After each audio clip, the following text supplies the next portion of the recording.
C'est bien nous, mesdames et messieurs. Le Carré rond, saison 10, épisode 11. La gang est toute là.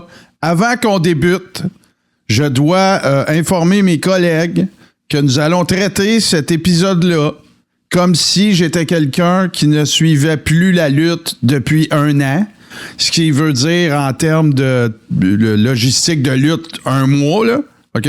Mais j'ai été complètement débranché de la lutte, je dirais, depuis 5 semaines, je dirais. Tu sais, au dernier show, là, je vous disais, je suis en retard, là. Ben, je n'ai pas réécouté, là. Je suis en retard sur Dark Side of the Ring. Je suis en retard sur la WWE. Je suis en retard sur la AEW. Je suis en retard sur absolument tout. Fait que, tu sais, peut-être pensiez-vous que ça n'existait pas un Martin Godette qui connaissait plus la lutte, là, mais là, je me sens de même. OK? Vraiment, là. Fait que je salue mes collègues. Salutations à notre ami Steve Sauvé, qu'on a déjà appelé dans le passé l'adorable. Et bien sûr, notre G-Central qui est avec nous, avec sa belle voix de matin qui se lève à 6 heures de l'après-midi. Alors, tiens, comment ça va, mon beau G? Je sais pas de quoi tu parles, Martin. Je sais pas, hein? C'est ça, ben non? Moi non plus. Mais, comprends pas. Ah, écoute, je suis content de vous retrouver. Moi, la semaine passée, on n'a pas pu faire de carré-rond. Ben content. Ça va bien. Tu vois, regarde, t'as juste mon volume en question de ma voix. Là. C'est exactement ça. Exactement parfait, ça. Hey, écoute, on est toute une équipe. Mais, écoute, il y a tellement de choses, Martin. Une chance que tu as des experts en lutte avec toi dans ce show-là. C'est ça. Pour t'expliquer les affaires. C'est que tu m'enlèves les mots de la bouche. C'est exactement ça à quoi je pensais. Je me suis dit, c'est pas grave, j'ai des experts. J'ai 2 des meilleurs experts du Québec là, comme co-animateurs. Mais il y a quoi de bien important, Martin. On va te le faire écouter. Là, ça va être... je donne une primeur parce que moi et Jason s'en est parlé un petit peu après-midi. On s'est texté ça. Il y a un nouveau qui vient d'arriver à WWE. C'est à WWF pour toi. Il se fait appeler Hulk Hogan. Il y a un match contre le champion Iron Sheik. Oh! Tu vas voir, Martin. Ça s'en vient. Attends, c'est à Madison Square Garden, ça? Oui, exactement. Ça parle d'un ouillard, toi. Tu parles d'une patente, c'est capoté. Non, mais pour vrai, Martin, si tu l'as pas écouté pendant 5 semaines, à peu près. Tu vas être surpris quand on va t'apprendre que c'est la même affaire qu'il y a 4 ans. Tu sais, Seth Rollins puis Roman Reigns, ils chicanent présentement. Ben non, toi. Mais je tiens à préciser que c'est pas parce que je suis écœuré, c'est parce que je m'en vais en vacances dans 2 semaines pour presque 1 mois. Puis, tu sais, les affaires, il faut qu'ils se passent pareil pendant que je suis pas là. Fait que, tu sais, ma vie se résume pas mal ces temps-ci à faire mes shows puis à faire des posts Facebook pour qu'ils sortent quand je serai pas là, tu sais, fait que c'est un peu, ça peut devenir rapidement débilisant parce que, tu sais, tu fais toujours la même affaire, tu fais juste à des dates différentes, là, faut que tu double-check, tu vas être sûr que t'as pas dit de quoi en double, blablabla, fait que anyway. Mais c'est pas grave, on est là, puis c'est le carré rond. Fais-toi-en pas, Martin, tu vas voir, un coup qu'on va être rentré là-dedans, tu vas te sentir pareil comme en 2014, je te dirais. Tu vas voir, on est presque retourné là. Fait que... ça va bien aller. Bon, ben, mais Dark Side of the Ring, j'ai vu le premier épisode, j'ai pas vu le reste encore. Jeff Jarrett, la TNA, toute l'histoire autour de ça. Là, le premier épisode était juteux puis crunchy. Là. Ouais, ben c'est sûr que, tu sais, je l'ai pas vu puis je veux pas me le faire spoiler, mais tu sais, c'est parce que l'histoire de Jeff Jarrett, en général, là, de worker, tu sais, 3e génération, puis, 3e génération, sa grand-mère est impliquée dans le monde de la lutte, mais tu sais, c'était pas une worker, mais vous comprenez ce que je veux dire. Tu sais, il y a eu, c'était un grand chum d'Owen, il y a eu des problèmes de consommation, son départ de la WWE, tu sais, qui a fait un genre de Ultimate Warrior de lui-même. Son retour, le Hall of Fame. Hey, sérieux, quand tu y penses, là, Jeff Jarrett, il est venu chercher son PD pour le Hall of Fame. Tout de suite après, il a signé la AEW. Shine it. On n'est pas là. C'est un lutteur. C'est ça, c'est un worker. Fait que, voilà. Ben, si vous êtes prêts, d'abord, tout le monde, moi, je pense que je ne sais pas si on va faire 2 heures, mais à toutes les fois que j'ai dit ça, on l'a fait. Mais là, tout de suite, on va aller aux actualités lutte. JC, parle-nous ça. Ben écoute, je vais y aller, puis écoute, quand j'ai vu cette nouvelle-là, j'ai tout de suite pensé à Steve. Parce que j'ai vu que le jet de la WWE est en vente pour 10 millions. Puis je me suis dit que Steve serait peut-être intéressé. Ben, tellement. Tu checkeras, par exemple, si les vélos électriques de la WWE sont en vente, eux autres. Cependant, dans les conditions de la vente, c'est qu'un coup qui s'est acheté avant que tu partes à vite, il enlève le logo de la WWE. Ah, ben là, j'espère. Là. Si t'es mieux de l'enlever, tu veux pas te faire descendre. Là, c'est-tu parce qu'il est plus assez gros? C'est quoi? Bon. Parce que... c'est parce qu'ils ont fait donner un nouveau par le 14, je pense. Non, je pense pas, là. Mais. C'est une joke, là. Non. C'est peut-être de même qu'ils ont payé. Peut-être leur en donne un nouveau pour payer pour. Night of Champions. C'était-tu Night of Champions qui était là, le dernier, là, ouais. Anyway. Parce que là, il est arrivé quelque chose, les gars, avec TKO. Moi, pour vrai, là, on est caliquement mieux dans nos emplois respectifs que les dirigeants de TKO, puis je vous explique. Je suis pas sûr. Attends une minute, il va falloir que tu me convainques de ça, là, parce que moi, je vois les bonus. Ouais, moi aussi, là, parce que, écoute, je sais ce que je fais comme job dans la vie, là. Ouais. Ah oui, je vais vous convaincre que ça sera pas long. Je peux vous garantir que si vous continuez le rendement que vous avez là, vous allez avoir des jobs à la fin de l'été. OK? TKO a été excessif. La WWE a été excessivement critiquée à la suite de la défaite de Sami Zayn contre CM Punk. D'ailleurs, les billets pour SummerSlam ne se vendent pas. Ils se font bouder présentement. Et comble de malheur, quelques jours plus tard, le UFC se fait lapider sa place publique parce que Conor McGregor s'est blessé dans la première minute de son retour dans l'octogone. Écoute, il n'y a que ça. Le lendemain, il y a même des gens qui sont persuadés.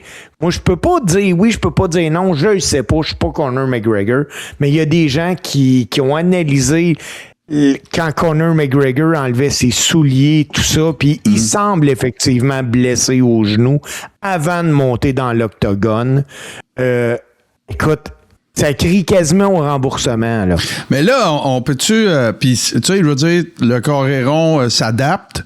C'est sûr que c'est plus naturel qu'avant de parler de TKO pour des raisons bien simples. C'est qu'ils sont propriétaires de la WWE, ou en tout cas, ils font partie de la même compagnie. Mais moi, je vais te faire un aveu, Steve. Tu sais, je suis sur les médias sociaux presque tout le temps. OK? Moi, là, j'ai su qu'il y avait un combat de Conor McGregor le lendemain qui s'est passé. Pour vrai? Puis ça, là... Puis, tu sais, je m'intéresse à Conor McGregor dans le sens que je l'ai suivi, sa carrière. J'ai regardé tous les documentaires, tu sais, puis tout ça. Ça, là, c'est pas normal, là. C'est pas normal. C'est Denis Germain qui m'a appris qu'il y avait eu un combat de Conor McGregor dans l'after show. Puis c'était le lendemain. Ben, ce qui est arrivé, c'est que Conor McGregor devait être sur la carte de UFC pour la célébration à la Maison-Blanche. Ouais. Mais le combat, il a été reporté de 3 semaines pour arriver à samedi dernier. OK, mais Steve, ça change absolument rien de ce que tu viens de dire là. Je suis le gars parfait pour être rejoint par les médias sociaux du UFC, là. Ah, ben oui. J'ai 53 ans. Je suis de la génération qui a commencé à regarder ça avec les cassettes d'un club vidéo. Ça fait longtemps que j'ai été exposé aux produits. Je suis fan de Conor McGregor, fan ou curieux du phénomène. Ça n'a pas de bon sens que j'ai pas eu quoi que ce soit. Écoute, le nombre de fois que j'ai dit Conor McGregor à côté de mon cellulaire, je veux dire, Big Brother, il aurait dû entendre ça, là. Et pourtant, c'était plein pour le retour de Conor c'est bien McGregor. sûr. Moi, écoute, je le savais. Mon horaire, moi, samedi passé, là, c'est régate à Valleyfield. Puis mon deal que j'ai avec ma blonde, c'est ça me dérange pas d'y aller au show, au volet culturel, mais samedi, moi, je suis à la maison à 10h, puis je veux voir le retour de Conor McGregor. Ouais. Puis, Écoute, j'ai tellement été déçu. Mais là, c'est qu'il y a des dirigeants qui commencent à se faire poser des questions là, de TKO. Là, parce que les actions, ça va pas bien. La WWE se fait lapider. La UFC se fait lapider. Puis on se le cachera pas, dans des grosses entreprises comme ça, on dirait que des fois, pour calmer la tempête, tu limoges quelqu'un. Puis tu penses que ça va être Triple H? Non, moi, d'après moi, ça va aller encore plus haut que ça. Parce que regarde bien, là. Encore plus haut. Regarde bien ça, là. Je suis sur SeatGeek, OK? Qui est un agrégateur de billets, là, un site web pour t'acheter des billets pour les grands événements, là. Tiens, je vais taper 2. OK? Je regarde, là. Je ne ferai pas de partage d'écran. Là. Section 317, c'est dans le pit en haut. 346 piastres. Ça, c'est pour 2 billets. Section 206, qui est juste une rangée en bas de là, ça. Là, c'est pour SummerSlam. Oui, SummerSlam. 531 piastres. Sur le plancher, en arrière, c'est 989 piastres, 662 piastres, 710 piastres. Si tu veux attends un peu, j'allais voir ça. Hugo, t'es pas mal fatigant, là. Section F, rangée 16, 5960. Là. Fait que, là, c'est-tu un soir ou les 2 soirs? Ça, c'est 2 soirs. Oui, 2 day pass, OK? 5 000 par personne. Ouais, mais là, c'est des billets de fou, là. OK? C'est des billets, là. Ça te donne des accès. Ouais, c'est ça. Puis là, t'es dans le même angle que la hard cam, là. À peu près à la même hauteur. Oui. Mais on répétera pas le rant qu'on n'a jamais arrêté de faire, là. C'est-à-dire que les billets sont trop chers, que le show à la TV, il est toujours pareil, qu'il n'y a pas de renouveau, que les storylines, c'est toujours les mêmes recettes. Mais là, je vais ajouter un élément à ça, là. C'est que moi, là, je suis pas mal certain qu'une des affaires qui, avec le temps, leur fait très mal, c'est plus de house show. Je pense que ça fait mal au following. OK? Tu sais, c'est que le house show, là, c'est la porte ouverte vers aller les voir pour pas trop cher. C'est cher, mais je veux dire, c'est plus abordable qu'un Big Four, on est d'accord, là. Ou qu'un pay-per-view standard. Ça, c'est la première affaire. Puis la deuxième affaire, c'est que les house shows, on en a parlé, on ne recommencera pas, mais ça a une énorme influence sur la qualité du produit. Parce que ça les beaucoup le créatif aussi. Le créatif, mais au-delà du créatif, c'est que même si le créatif est pas bon, si les workers sont habitués de se toucher puis de travailler ensemble, ça va être meilleur, même si le créatif est pas bon. Tu me suis? Ça, là, les house shows, à une époque, puis encore aujourd'hui, c'est utilisé comme baromètre, puis ils le voient bien. À l'époque, tout le monde voulait un Ric Flair contre Hulk Hogan à WWF, là. Mm-hmm. Et ils l'ont essayé en house show, puis ça marchait pas, puis on ne peut pas mettre ça à télé. Ben non, parce que, pensez-y 2 minutes, là. Ça, c'est tellement un bon point que tu amènes. Tu sais, Hulk Hogan faisait toujours le même match, puis Ric Flair faisait toujours le même match. Fait que tu prends ces 2 gars-là, tu leur dis, faites un match. Ça marche pas. Ah non, ça marchait pas. Tu sais, ça aurait pu être prévisible. Et Sid a été utilisé pour ça. Parce que Hogan et Flair, ça ne marchait pas. Non, ça ne marchait pas. Non, puis il y avait leurs égos aussi, là. Ah, ben oui. Tu sais, je ne mettrais pas Flair over, je ne mettrais pas Hogan over. Tu sais, comment je te dirais ça? C'est probablement une des seules fois où c'est arrivé dans l'histoire de la lutte que dans, on va dire, le même territoire, là, on parle d'une fédération, mais on va dire le territoire de Vince, là, où tu avais les 2 vedettes incontestées de cette forme d'entertainment-là à la même enseigne. Oui. C'est probablement la seule. Tu sais, tu as eu Stone Cold de Rock, là, on pourrait dire ça, là, mais c'est pas pareil parce que les deux arrivent. Ben, Stone Cold, il arrivait de la NWA aussi, mais c'était pas le même personnage pantoute. Stunning Steve ou bien les Hollywood Blondes avec voyons, c'est pas, je veux le nommer, là, je fais un blanc. Avec Pillman. Ben, c'est pas pareil. T'sais. Il a été créé à WWE, Stone Cold. The Rock, il a pas commencé The Rock. C'était Rocky Maivia, puis tout le Die Rocky Die. Là, fait qu'ils ont été construits dans un territoire.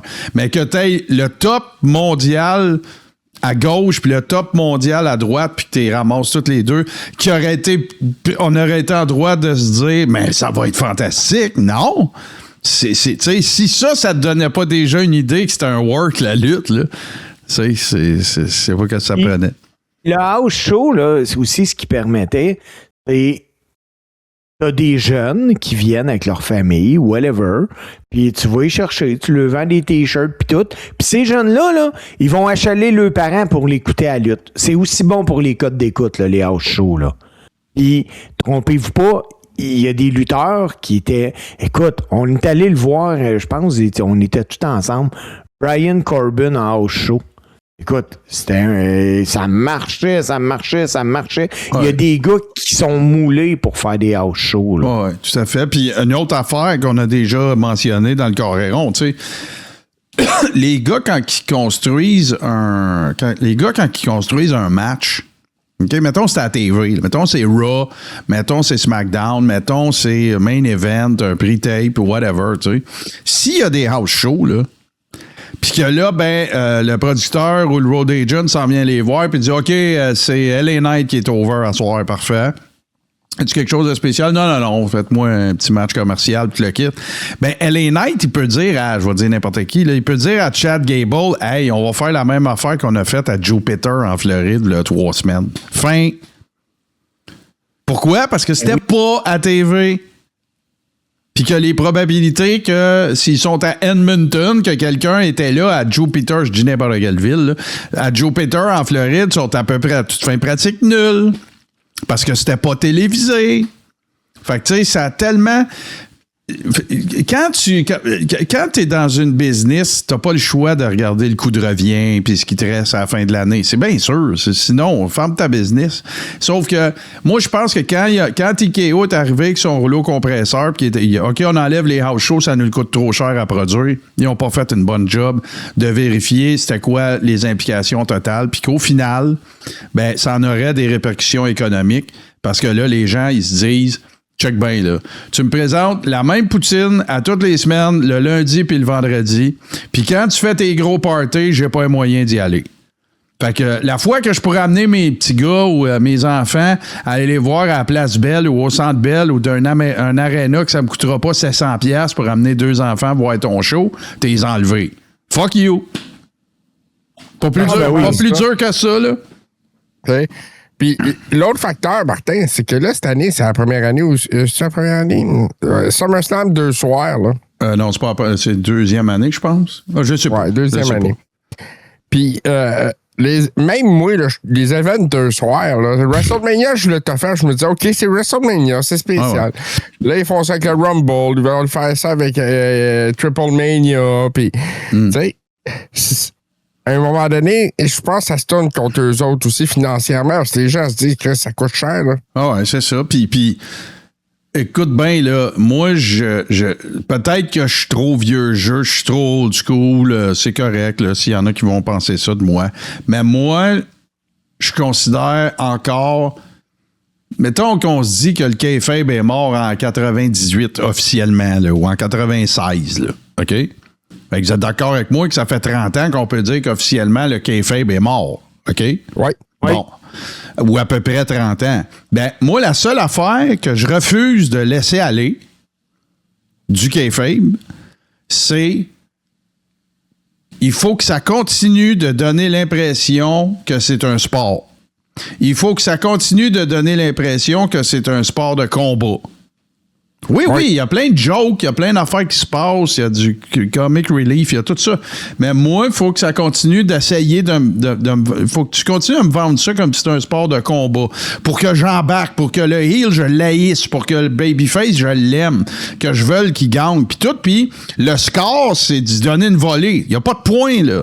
Il n'y a pas de but, il n'y a pas de. Tu sais, il n'y a pas d'albatros, puis il n'y a pas d'eagle, puis il n'y a pas de. Tu peux pas enlever le goaler, tu sais, ils se battent, là. OK? C'est ça ton produit.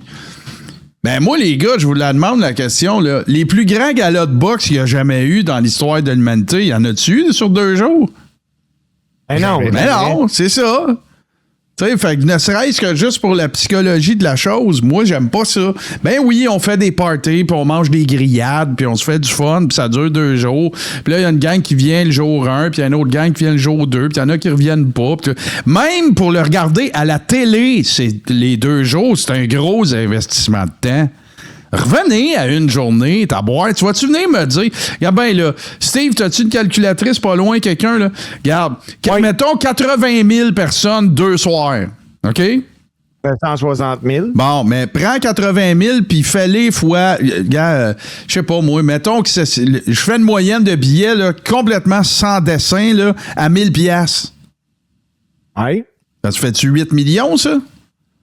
Non, ça fait 80 millions. Bon, ben, mets-les à 500, ça veut dire que ça va faire 40 millions. La capitalisation boursière de TKO est à peu près à 4 milliards. Là. Ouais.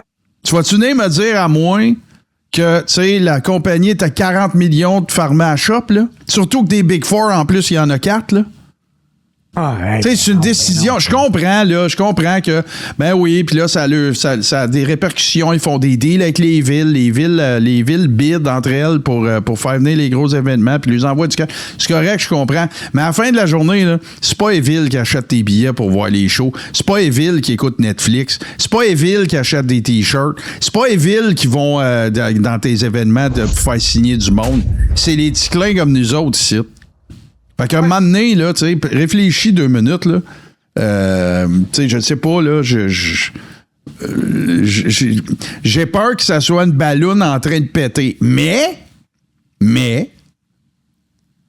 c'est la plus belle ouverture pour la AEW que la AEW pouvait pas s'imaginer. Oui, mais c'est qu'ils ne saisissent pas, Martin. Ben, là, ça, c'est un autre sujet. Mais tu sais, s'il ne change rien, elle va être encore là longtemps. La AEW, il y a encore l'option de s'adapter aux autres aussi. Là.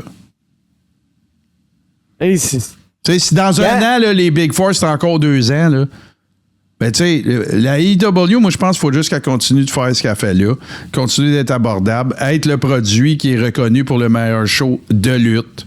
Puis, tu vas voir, il y en a du monde qui vont y aller. Je suis convaincu. Convaincu. Oui, ben, il va aller chercher un public qui est plus adulte, public qui est plus niché, justement, qui cherche un show de lutte plus que de l'entertainment. Ben, parce que on va reconnaître des dernières semaines, j'ai vu des combats extraordinaires à AEW. Hey, les boys, moi, il faut que je lance un avis de recherche. Attends un peu, JC, juste avant de conclure. C'est bien beau que la WWE veut rejoindre un public plus jeune, puis toute le kit, tu sais, les jeunes filles qui trippent sur leur worker féminine. Mais ses parents, ils n'ont pas une petite scène pour les amener, c'est pas mieux, là. En effet. Vas-y, mon JC, excuse-moi. Un avis de recherche, parce que on nous avait annoncé ça en grande pompe, puis ben là, tout le monde cherche qu'est-ce qui s'est passé que ça. La John Cena classique. Ça, là, tu t'es rendu où? C'est rendu à la même place que Samuel Grenier qui devait produire les shows de Guillaume Lemay de Vierge. Même place. Ah, OK, ouais. Ouais. C'est rendu là, ouais. Exactement. Non, mais blague à part. C'est vrai, ça a l'air d'être... ben, je sais pas si c'est mort. Peut-être que... Je sais pas. J'en ai aucune idée. Parce que, il avait amené John Cena en Italie, je me rappelle bien pour ça, là, puis l'annonce en grande pompe, puis tu sais, il y avait déjà de la gronde des fans par rapport au produit, puis tu sais, John Cena a fait une promo qui a mis over les jeunes talents comme Sol Ruka, puis Over Family. Les vignettes, puis tout, puis là, puis attends, là, Club WWE, puis tout ça, là. Oh, ouais, hey, c'est de la merde, ça. Mais, tu sais, moi, je pensais que ça serait un genre de patente que, tu sais... Ben, de toute façon, moi, je vais vous le dire, les gars, je l'ai déjà dit, j'ai toujours pas compris pourquoi ils ont tué le WWE Network. Mais bon, c'est une autre histoire, là. Ah, écoute, $9.99. Je comprends toujours pas. Mais non, t'as raison, c'est un excellent point. Ça a l'air d'être mort de sa belle mort, ça, au Yaub. Mais là, attends, là, moi, j'en ai une nouvelle. Là. Steve, il a l'air crinqué, là, mais attends un peu. Là. Moi, il faut que je fasse mon journalisme d'enquête, là, ici, là. Parce que là, écoutez bien ça, là, ça a l'air... Écoute, il y a des rumeurs qui courent partout. on va aller voir ça ensemble, là. Steve, il me semble qu'il y a une silhouette là, dans cette affaire-là là, que moi, j'ai déjà vue. C'est quelqu'un que tu connais. T'es-tu au courant de cette histoire-là? Là? Je vous lis la publication, là, les productions MLB qui sont basées à Valleyfield. Le 22 août prochain, les productions MLB écriront une nouvelle page de leur histoire. Devant les partisans réunis à Salaberry de Valleyfield, les propriétaires des productions MLB procéderont à une annonce majeure, la nomination officielle du tout premier commissaire de la fédération. T'es-tu au courant de quelque chose? Tu restes là, toi, à Valleyfield? Moi, j'habite à Valleyfield et sérieusement, les gars, j'avais vu là, cette publication-là, mais j'avais pas vu la photo là, en arrière, qui visiblement est l'adorable. Sérieux, je vais aller voir le show. Je vais aller voir le show. Alors, ça pourrait être Steve ici qui nous sert la langue de bois, hein? Et Non. Si c'était moi, je vous le dirais, les gars. OK. Ouais, écoute. Mais visiblement, écoute, ils n'ont pas été chercher ça loin, là. Écoute, pour vrai, j'avais pas vu la publication avec la photo. Ouais. Mais j'avais vu le texte. On verra. Moi, ce que je pense, je vais faire une prédiction là-dessus, là. Moi, je pense que c'est le mystérieux lutteur mexicain de Valleyfield, El Grande Alderablo. Ah ouais, hein? Mais, hey, ça, là, parlant de lutteur mexicain, parce que là, tu vois, j'essaie de me sortir de la marque. Ouais, c'est ça, ben ouais. Avez-vous écouté? Ou non, vous l'avez pas écouté. Martin, tu l'as pas écouté, c'est sûr. La AAA. JC, t'as pas écouté AAA non plus. On a vu The Undertaker Wish. Ça m'a tellement surpris. Damien Priest a fait son apparition le 4 juillet dernier à AAA. Et je vous le dis, les gars, là, il ressemble plus à l'American Badass que Taker quand il faisait l'American Badass. Moi, écoute, là, vous allez me dire, bon, Gadette, ta gueule, tu l'as avoué toi-même que tu l'écoutais pas, nanana, là. Mais ça fait, j'ai pas besoin de l'avoir écouté pour vous dire que moi, on en a même déjà parlé ici, là, mais moi, je pense qu'ils l'ont échappé un peu, là, Damien Priest, là. Je suis obligé de le dire, là. Je pense que j'ai vraiment l'impression qu'ils l'ont échappé. Ben, ils ont fait le tour du personnage, je pense. Ben oui, mais. Ce qui sauve les fesses à Damien Priest, c'est la AAA parce que lui, c'est un gars. Porto Rico. Un latino, là. Il vient de Porto Rico, parle espagnol très, très bien. Donc, il va se gagner 1 ou 2 années comme ça. Parce que, en fait, on pourrait. Là, je suis avec vous autres, là. C'est juste que je prépare de quoi vous mettre dans le chat. Mais. Parce que on pourrait aussi dire, on pourrait voir ça d'un autre œil. On pourrait se dire, mais tu sais, dans le fond, est-ce que c'est qu'ils ont échappé Damien Priest ou est-ce que c'est qu'ils sont allés au bout de ce qu'ils pouvaient faire avec Damien Priest, qui est une toute autre conversation. Parce que Damien Priest, si vous vous en souvenez, là, à NXT, il était vraiment over. Puis son personnage, là, c'était pas le style gothique, machin. Là. C'était le gars qui avait du cash puis qui était avec des filles tous les soirs dans un club puis le gros char. Tu sais, un genre de tête DiBiase latino, là. T'sais? Un genre de. Moi, il me faisait penser un peu à un Razor Ramon, mais relooké. Ouais, aussi. Ou bien, tu sais, il y a un phénomène culturel. C'est pas dérogatoire, là, quand je dis ça. C'est juste un terme qui existe. Tu sais, un Guido, là. Tu sais, les Guidos, c'est les gars super à la sauce, italiens ou hispanophones ou whatever. Tu sais, cette espèce de. Un genre de mélange de toutes ces affaires. Le player avec les filles, tu sais, puis tout ça. Puis, il est encore champion avec R-Truth, mais tu sais, je pense que tu peux commencer à sérieusement te poser des questions sur où est-ce qu'en est ta carrière si t'es champion du monde avec R-Truth, là. Tu sais, je veux dire, c'est pas un statement qui était en équipe, là. Tu sais, c'est pas un statement qui fait en sorte que tu te dis, hey, je suis over as fuck, là. De toute façon, la division par équipe, tu sais, c'est à peu près l'équivalent de.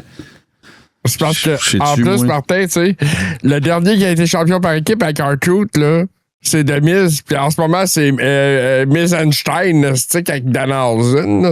Bon, ouais, c'est ça. T'sais. C'est un peu comme si... comment ça s'appelle les 3 contre 3 là, en deck hockey que les pros ils vont jouer l'été à bout de souffle, là, ou une affaire de même? Là? Ouais, bon, ben, c'est Damien Priest qui est champion par équipe avec R-Truth. C'est la même affaire que si Sidney Crosby me disait, ben non, mais attends, là, on a gagné la coupe en plywood du challenge à bout de souffle l'été passé. C'est la même affaire, là. Puis d'autant qu'on s'entend que la division par équipe à I, c'est pas yable, là. Ça vole pas très, très haut, là. Fait que, en tout cas, pas ici pour non plus démolir la I, non. Surtout que ça fait un bout que j'ai pas regardé le produit, mais il reste que c'est des affaires dont on parle souvent. En tout cas, c'est bien beau que Martin, t'as pas écouté t'as pas regardé le produit, mais moi, je te conseillerais vraiment, Martin, l'écouter, de la regarder à la TV, parce que tu n'es pas à veille de la regarder de tes yeux en direct. Parce que la WWE a publié tout son automne pour les shows de Raw et de SmackDown. Ils viennent pas ici. Écoute, ils sont venus en janvier quand même, là. Ils viennent pas au Canada. Trop cher! Ils viennent parce qu'ils vont être à Corpus Christi au Texas, à San Antonio, à Indianapolis, Chicago, Milwaukee, Denver, Saint-Louis, Lafayette, Sacramento, San Diego, Fresno, Charleston dans le Wyoming, puis à Brooklyn, New York le 2 novembre. Mais ils viennent même pas au Canada. C'est correct. Je vais aller. C'est rond, je vais aller découvrir c'est qui le nouveau commissaire de la MLB. Ben oui, c'est une bonne idée. Ça peut vous aider. Fait que là, juste pour ceux peut-être qui viendraient de joindre à nous, là, je veux juste vous dire, je vais vous montrer quelque chose, OK?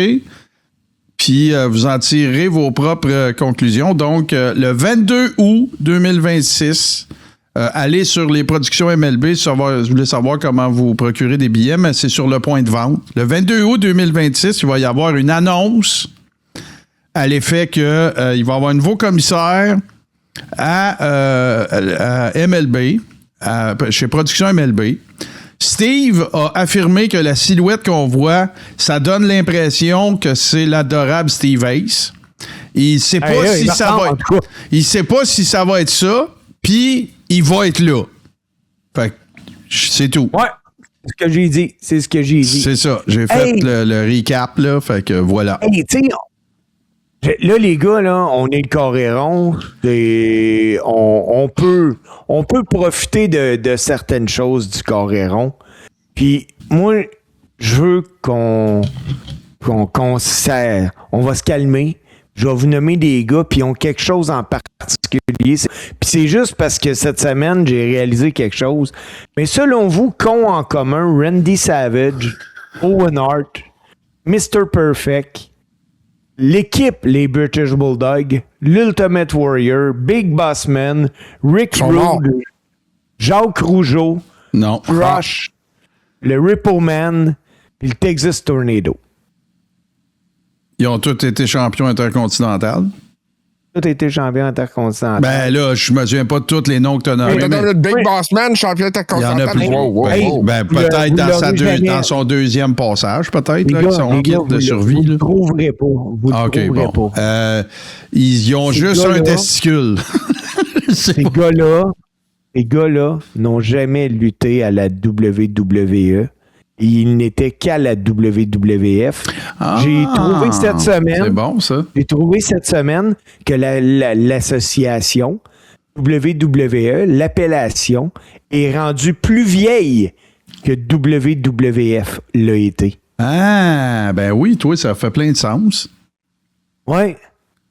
Ben écoute, il y avait une stat aussi, je pense, je me souviens plus si c'était Survivor Series ou SummerSlam, là, c'était Cultaholic qui avait sorti ça. Il y avait un, tu sais, 16:9, là, comme la grandeur de notre écran ici, là, tous des lutteurs, OK? Puis je me souviens plus si c'était le premier Royal Rumble ou quelque chose de même. Puis tout le monde qui était là, il en restait 3 en vie. Parce que la WWF a roulé sur ces lettres-là de 1979 à 2002. Ah ouais. Depuis 2002 à 2026 aujourd'hui. Ah ouais. c'est la WWE. Hein? C'est fou parce que moi, là, Ben, c'est quand je capoté, parle au monde, il me parle encore de la WWF. Ben, souvent, tu sais à qui t'as affaire quand ils te disent ça aussi, parce que ça veut dire qu'ils ont écouté le produit plus jeune ou tu peux leur parler d'Hogan, Macho Man, tout ça, ils vont être avec toi. Mais si ça avance dans le temps, puis ça va à des tours d'Era, puis Ruthless Aggression, ils sont plus là. Oui, parce que, écoute, Bret Hart a gagné juste une ceinture à la WWF. C'était, je pense, contre The Miz, c'était la ceinture US. WWE, tu veux dire. Oui, WWE. Ouais, je m'excuse. Mais tu sais, c'est capoté. Moi, c'est aujourd'hui, là, cette semaine, quand je suis tombé là-dessus, j'ai fait comme aïe aïe. Il me semble que c'est hier que ça a changé. Non, même moi, vite. Je me trompe encore. Non, ça passe vite. Hey, tu sais, puis pas juste ça, là, tu sais, la belle époque de la WWF, là. Tu sais, mettons, tu penses à des gars, là, tu sais, comme Danny Spivey, tu le vois faire des shoot interviews à Star, tu sais, tabois, c'est plus... Puis tu sais, je veux dire, c'est pas un reproche, on vieillit tous. Moi aussi, j'ai pas l'air de que j'avais l'air, là, 30 ans, 40 ans, c'est bien sûr, là. Mais non, c'est ça qui arrive quand nous autres aussi, on prend de l'âge, tu sais, les gens qu'on a suivis en prennent aussi, puis ils étaient plus vieux que nous autres quand on a, dans la majorité des cas, fait que... Ça fesse, mais, tu sais, en même temps, ça met en perspective quelque chose, là. Ce que tu viens d'énoncer là. Mais Ric Flair, il est encore super sans dessin. Ça n'a pas d'allure, le gars. Tu sais, je veux dire, Ric Flair, là, quand il va partir, là, ça va être avec le sourire d'en face, là. Ça n'a pas de bon sens, là.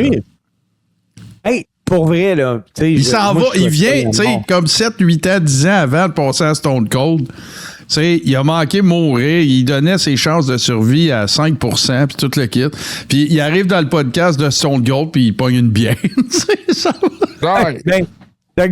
Moi, là, je vous le dis, puis je souhaite pas la mort de personne, puis je veux pas rire de ça. Mais non. Mais moi, je vous dis que Ric Flair, quand il va décéder, la cause du décès va être d'une stupidité incroyable. Ça ou une cirrhose. Oui, ça se peut.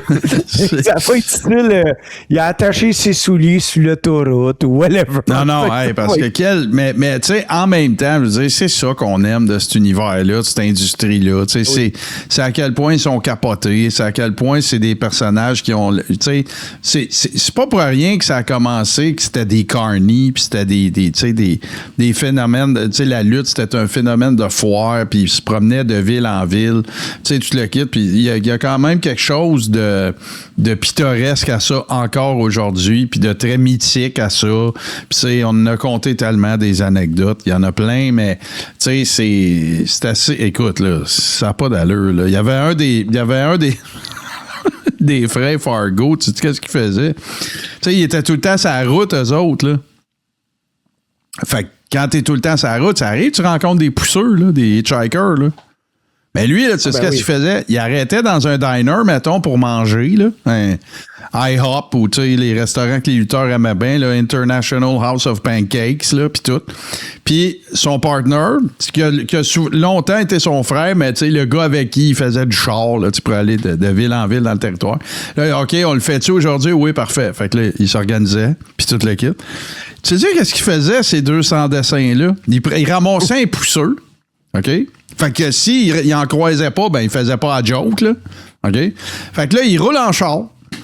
Puis là, il y a un pousseux. Fait que là, il ramassait un pousseux. C'est Fargo qui chauffait.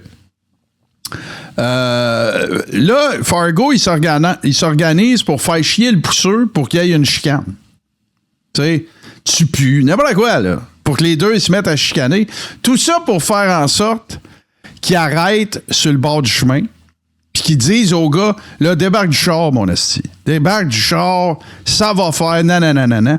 Tu sais, qu'est-ce qu'il faisait dans ce temps-là? Il dit, gars, va te le montrer, moi, que c'est que je fais avec les pousseux. Puis son partner, il était dans la valise. Il ouvrait la valise, son partner partait à la course. Puis il y avait un 12 à blanc. Puis il s'organisait là, pour avoir l'air d'avoir du sang puis tout, puis il faisait semblant de le tirer pendant que le gars il partait à la course. T'as-tu pensé à si le pousseur comment il devait capoter? Ça, là, c'est des ribs apocalyptiques de lutteurs. C'est légendaire. Ben oui, tout à fait, là. Tout à fait. Tu sais, puis ça, fait que tu sais, t'as Owen, là, qui se commandait des pizzas puis qui les faisait livrer dans les chambres de ses chums. Puis t'as les frères Fargo qui faisaient des affaires de même, là. Tu sais, ça n'a aucun espèce de style de bon sens, là. Tu sais, mais, tu sais, vous avez sûrement déjà entendu parler de cette histoire-là. Les frères Steiners avec c'était-tu les Nasty Boys ou je sais plus trop qui. Tu sais, ils ont fait flipper des chars parce qu'ils essayaient de se mouner en chauffant, là. Tu sais, c'était ben de même, là. Ben oui, tu sais, c'est fait que... Tu sais, mais ça, cette réalité-là, ça n'existe plus, là. Tu sais, tous les workers à WWE...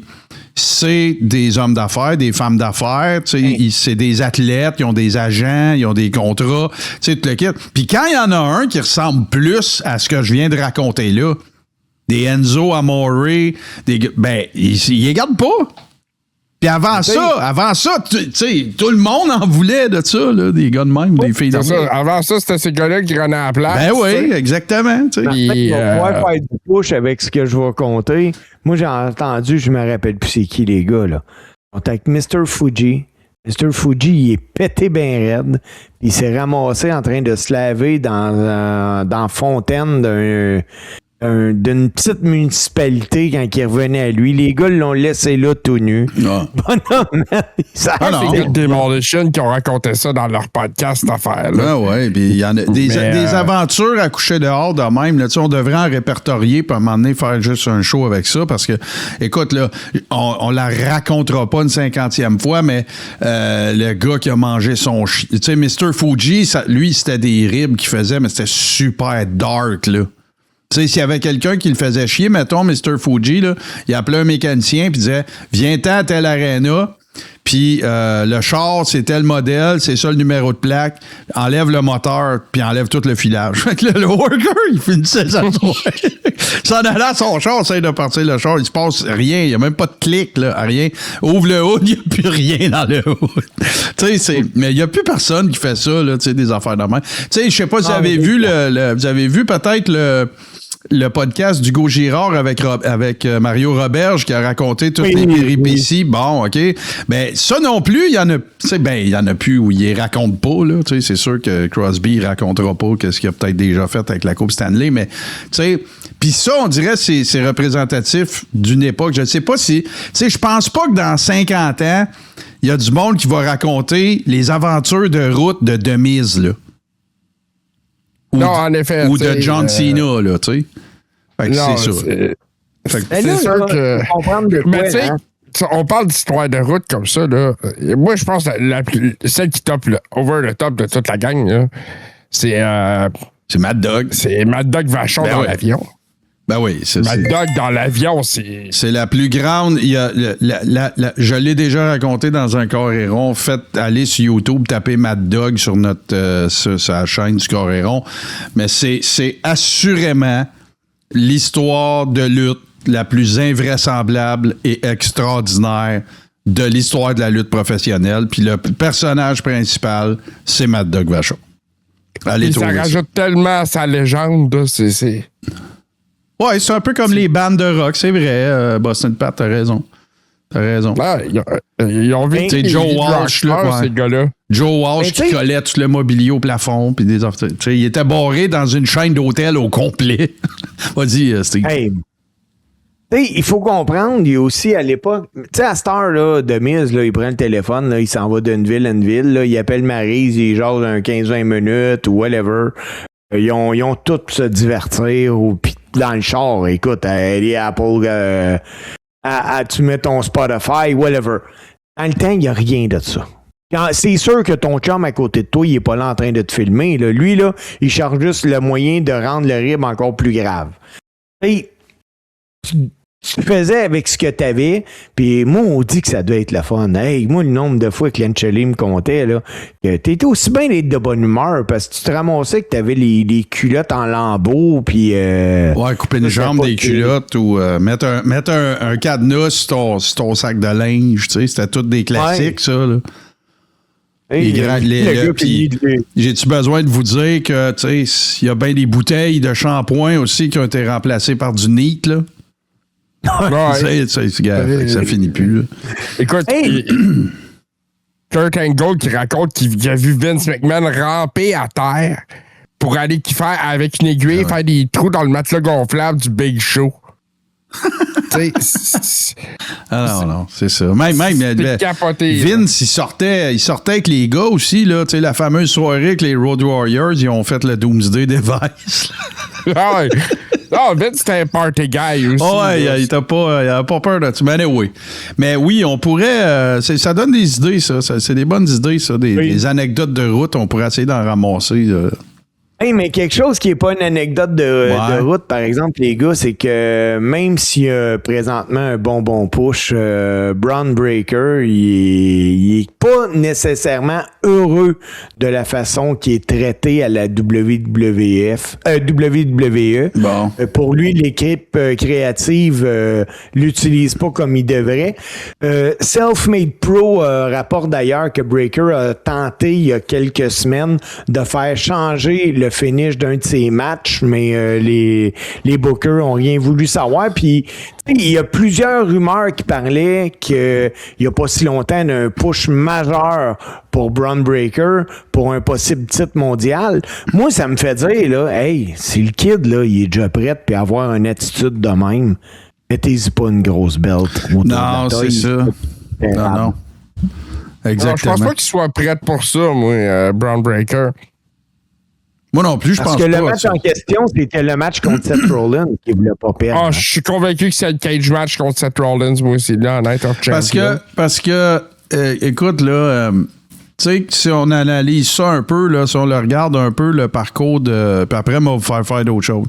Si tu analyses le parcours de Braun Breaker de NXT à aujourd'hui, OK? Fait qu'il est arrivé à NXT, il a tout cassé à NXT. Tu sais, il a eu le parcours classique d'une future star de la WWE à NXT. On est tous d'accord avec ça? Après ça, ouais. il est arrivé à AI. Il a taponné un peu ici et là. Il a pas mal toujours été heel. Puis après ça, il a intégré Division. On va mettre un groupe autour de lui. On va mettre Heyman là-dedans. Ça va le protéger. C'est parfait. On s'en va avec ça. Là, aujourd'hui, on est où on en est, c'est-à-dire tout le monde est blessé dans Division ou à peu près. Puis, tu sais, c'est pas... Ça n'a pas eu, pour plein de raisons, ça n'a pas eu les résultats qu'ils espéraient avoir avec Division. OK? Mettez ça sur pause 2 secondes. On refait le même exercice avec Obafemi.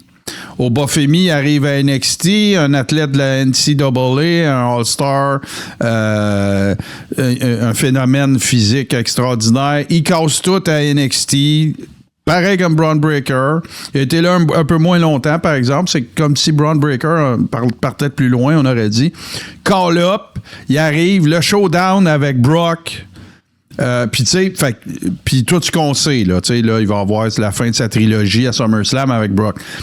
Avec ce que je viens d'expliquer là, Steve commence, JC après.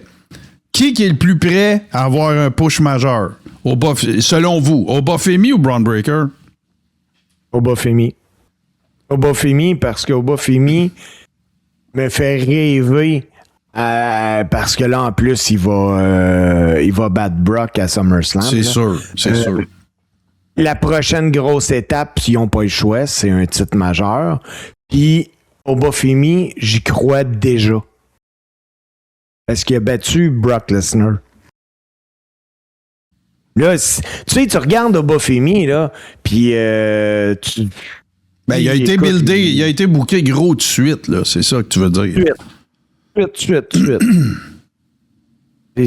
Moi, c'est la dernière fois que j'ai eu des frissons en regardant de la lutte, c'est Oba puis Brock Lesnar au Rumble. Oui. Le showdown de JC, toi?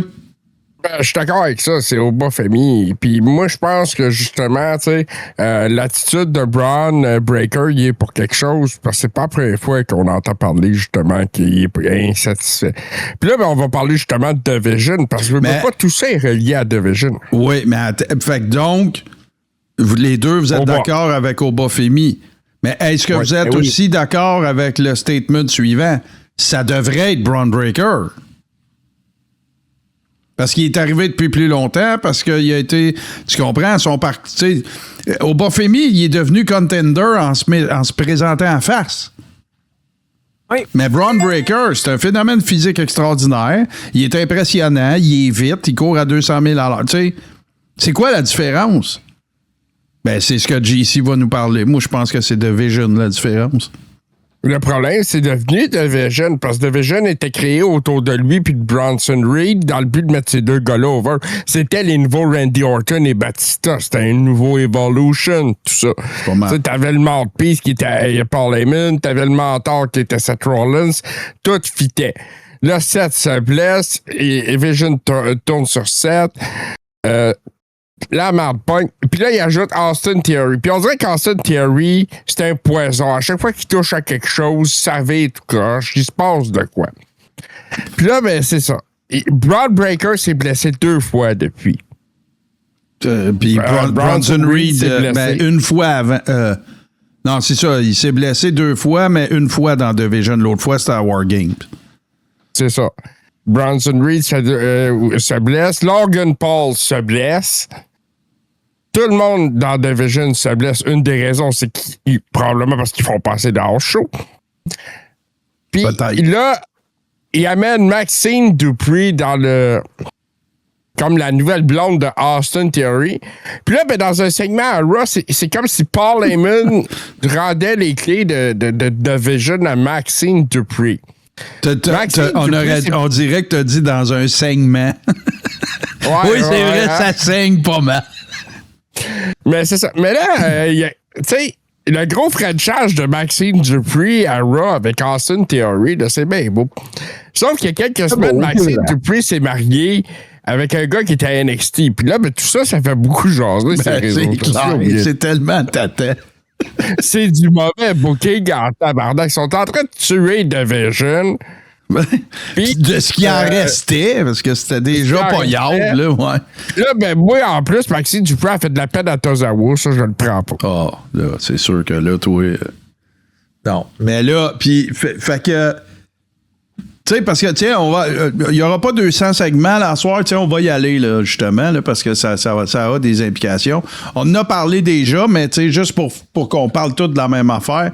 La carte de SummerSlam actuellement, puis SummerSlam, pour ceux qui s'intéressent, je vous rappelle les dates, c'est le 1er et le 2 août. C'est les journées que Martin, attends 2 secondes, là. Ça va être il y a la carte de samedi, ça va être plus dans 2 jours, Saturday Night Main Event. Ben oui, mais Saturday Night Main Event, là, c'est quand, Steve, la dernière fois que ça a eu quelque incidence que ce soit sur quoi que ce soit? Hey, mais non, je te parle pas du prochain. Je te demande quand est-ce que Saturday Night's Main Event a changé quelque chose? T'as une autre question? C'est ça. Faut que tu y penses. Fait que, hein? Saturday Night's Main Event, là, c'est une halte routière entre les pay-per-view. Ah, ben oui. Mais parle-nous de la carte, on fera SummerSlam après, c'est quoi? Écoute, rapidement, là, t'as en main event Cody Rhodes et CM Punk en équipe face à Gunther puis Sami Zayn. Hey, attends un peu, toi. T'es-tu en train de me dire qu'ils ont encore pour la 798 millième fois pris les 2 adversaires d'un gros pay-per-view puis ils ont crissé en équipe? Wow! Qu'est-ce que c'est original, hein? Wow! Ils ont mis en équipe contre 2 autres gars qui saillissent. Ben oui, Hogan puis Macho Man, Stone Cold, Shawn Michaels, name it, là. Cena avec à peu près tout le monde. C'est le fun de voir que ça se renouvelle. Continue, excuse. C'est pas contre toi, là. Brie Bella puis Paige qui vont défendre leur ceinture. Ça Fatal Influence. T'as ce qui va être le meilleur match du gala, J.D. McDonough contre Danhausen. T'as Bayley contre Lyra Valkyria. Mais Parce que moi, c'est ça qui me fait le plus chier. Roman Reigns va être avec Jalen Brunson, qui est un joueur de basketball. Pourquoi? Je sais pas. Je sais pas. Je sais pas. Il l'a invité. Ben ouais, qu'est-ce que tu fais samedi? Rien. Oui, c'est ça. Ça va être diffusé sur YouTube. C'est ça. Et samedi qui vient, c'est à partir de 8h le soir. Donc, c'est sur YouTube, Steve. YouTube, tu sais, pour eux autres, moi, je te le garantis, OK?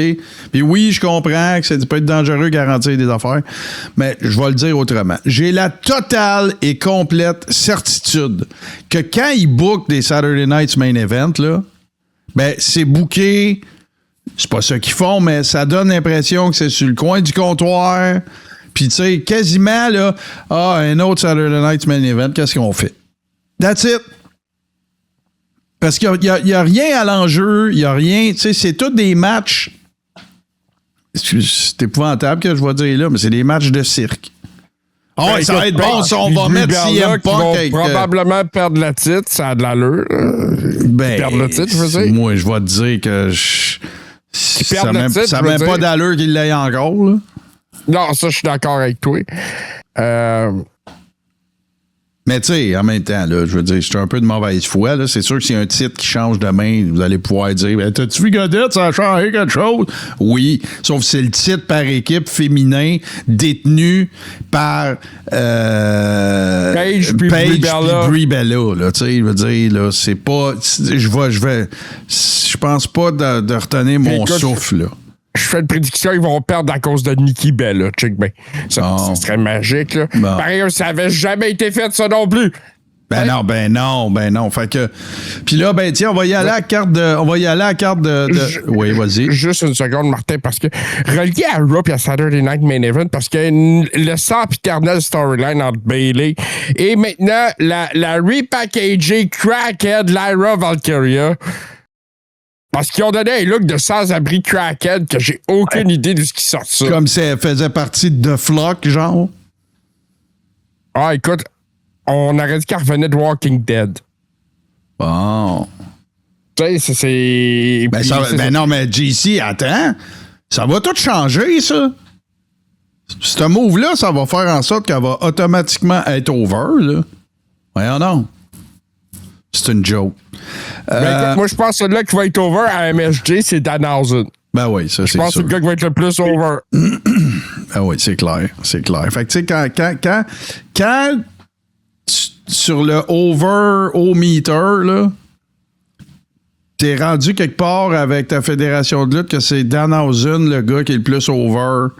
Rien contre Danhausen, ça a marché, leur gamble, il a fonctionné, j'ai rien à dire, mais, tu sais, il n'y aurait pas eu, dans le temps d'Hogan, dans le temps de Stone Cold, là, comment il t'aurait sorti Danhausen, ça n'aurait rien fuck all changé. Là.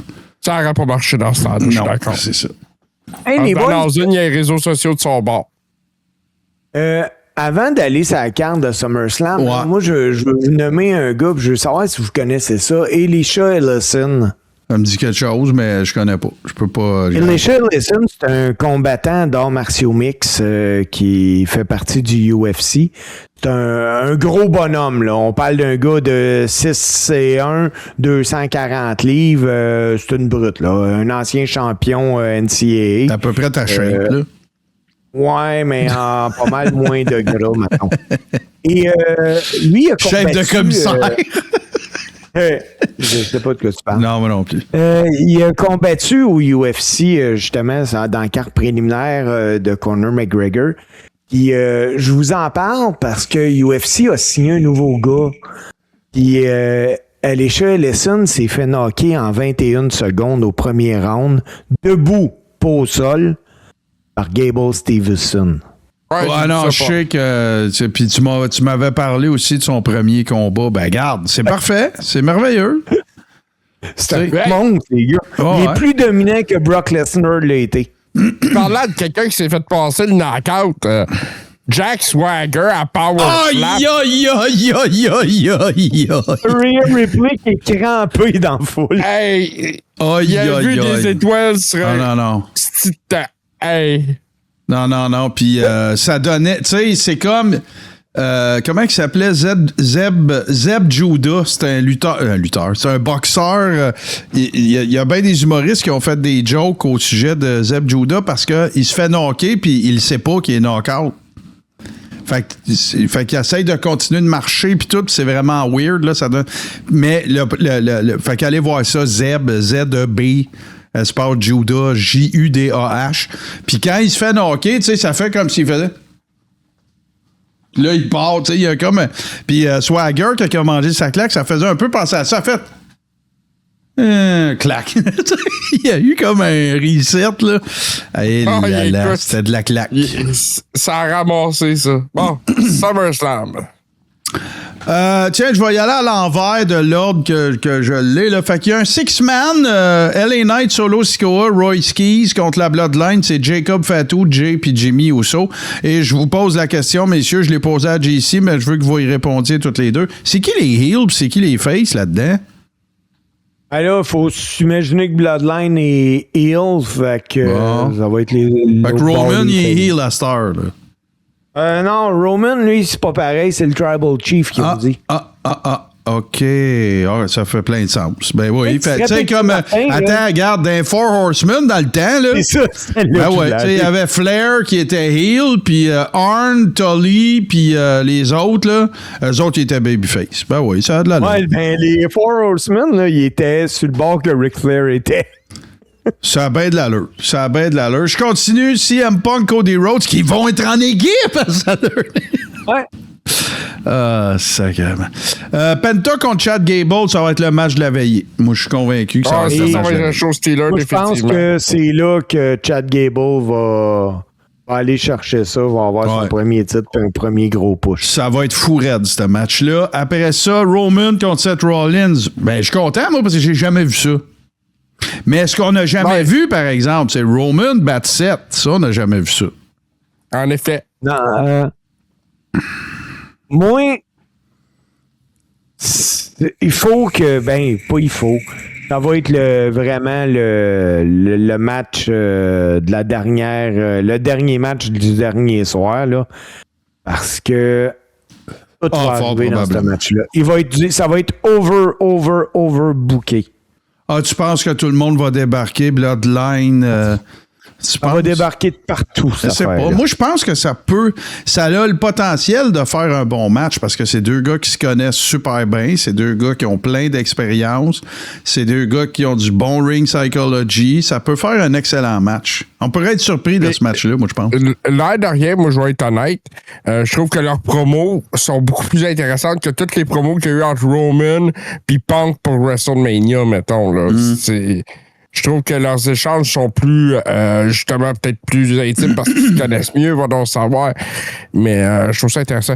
Moi, il y a une affaire que je trouve intéressante là-dedans, Martin, avant que tu passes à l'autre journée, là. C'est que Royce Keys se retrouve à faire équipe avec LA Knight et Solo Sikoa. Ça veut dire que la rumeur qui envoyait Royce Keys contre Gunther à SummerSlam n'arrivera pas. Et ça fait mon affaire. Parce que ça veut dire que Nick Aldis va lutter. Ben oui.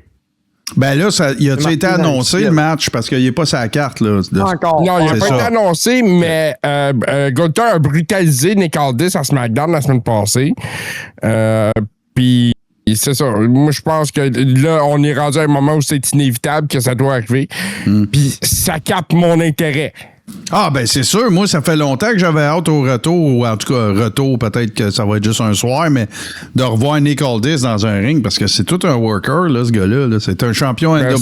Tu sais, il était là. Le premier événement de la AEW, c'était lui et Cody dans le main event. N'oubliez pas ça, là.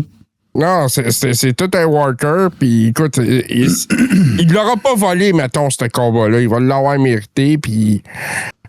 c'est ça qui rend ça intéressant. Ouais. L'autre affaire, c'est qu'à WrestleMania cette année, il y avait un six-man tag qui incluait les Usos en équipe avec LA Knight. Puis là, ben, ça va être les Usos contre LA Knight dans un six-man. GC, la loi de Popol, c'est pas grave, ça. Hier, c'est hier. Ah, on s'en est rappelé en fin de semaine avec les boys, d'ailleurs. Exactement. C'est hier. Et voilà. Puis, en même temps, ben, je trouve ça intéressant parce que je ne voyais pas d'autre façon d'introduire Royce Keys dans le Big Four. Moi, je voyais pas de façon. J'ai pas d'intérêt. C'est ça.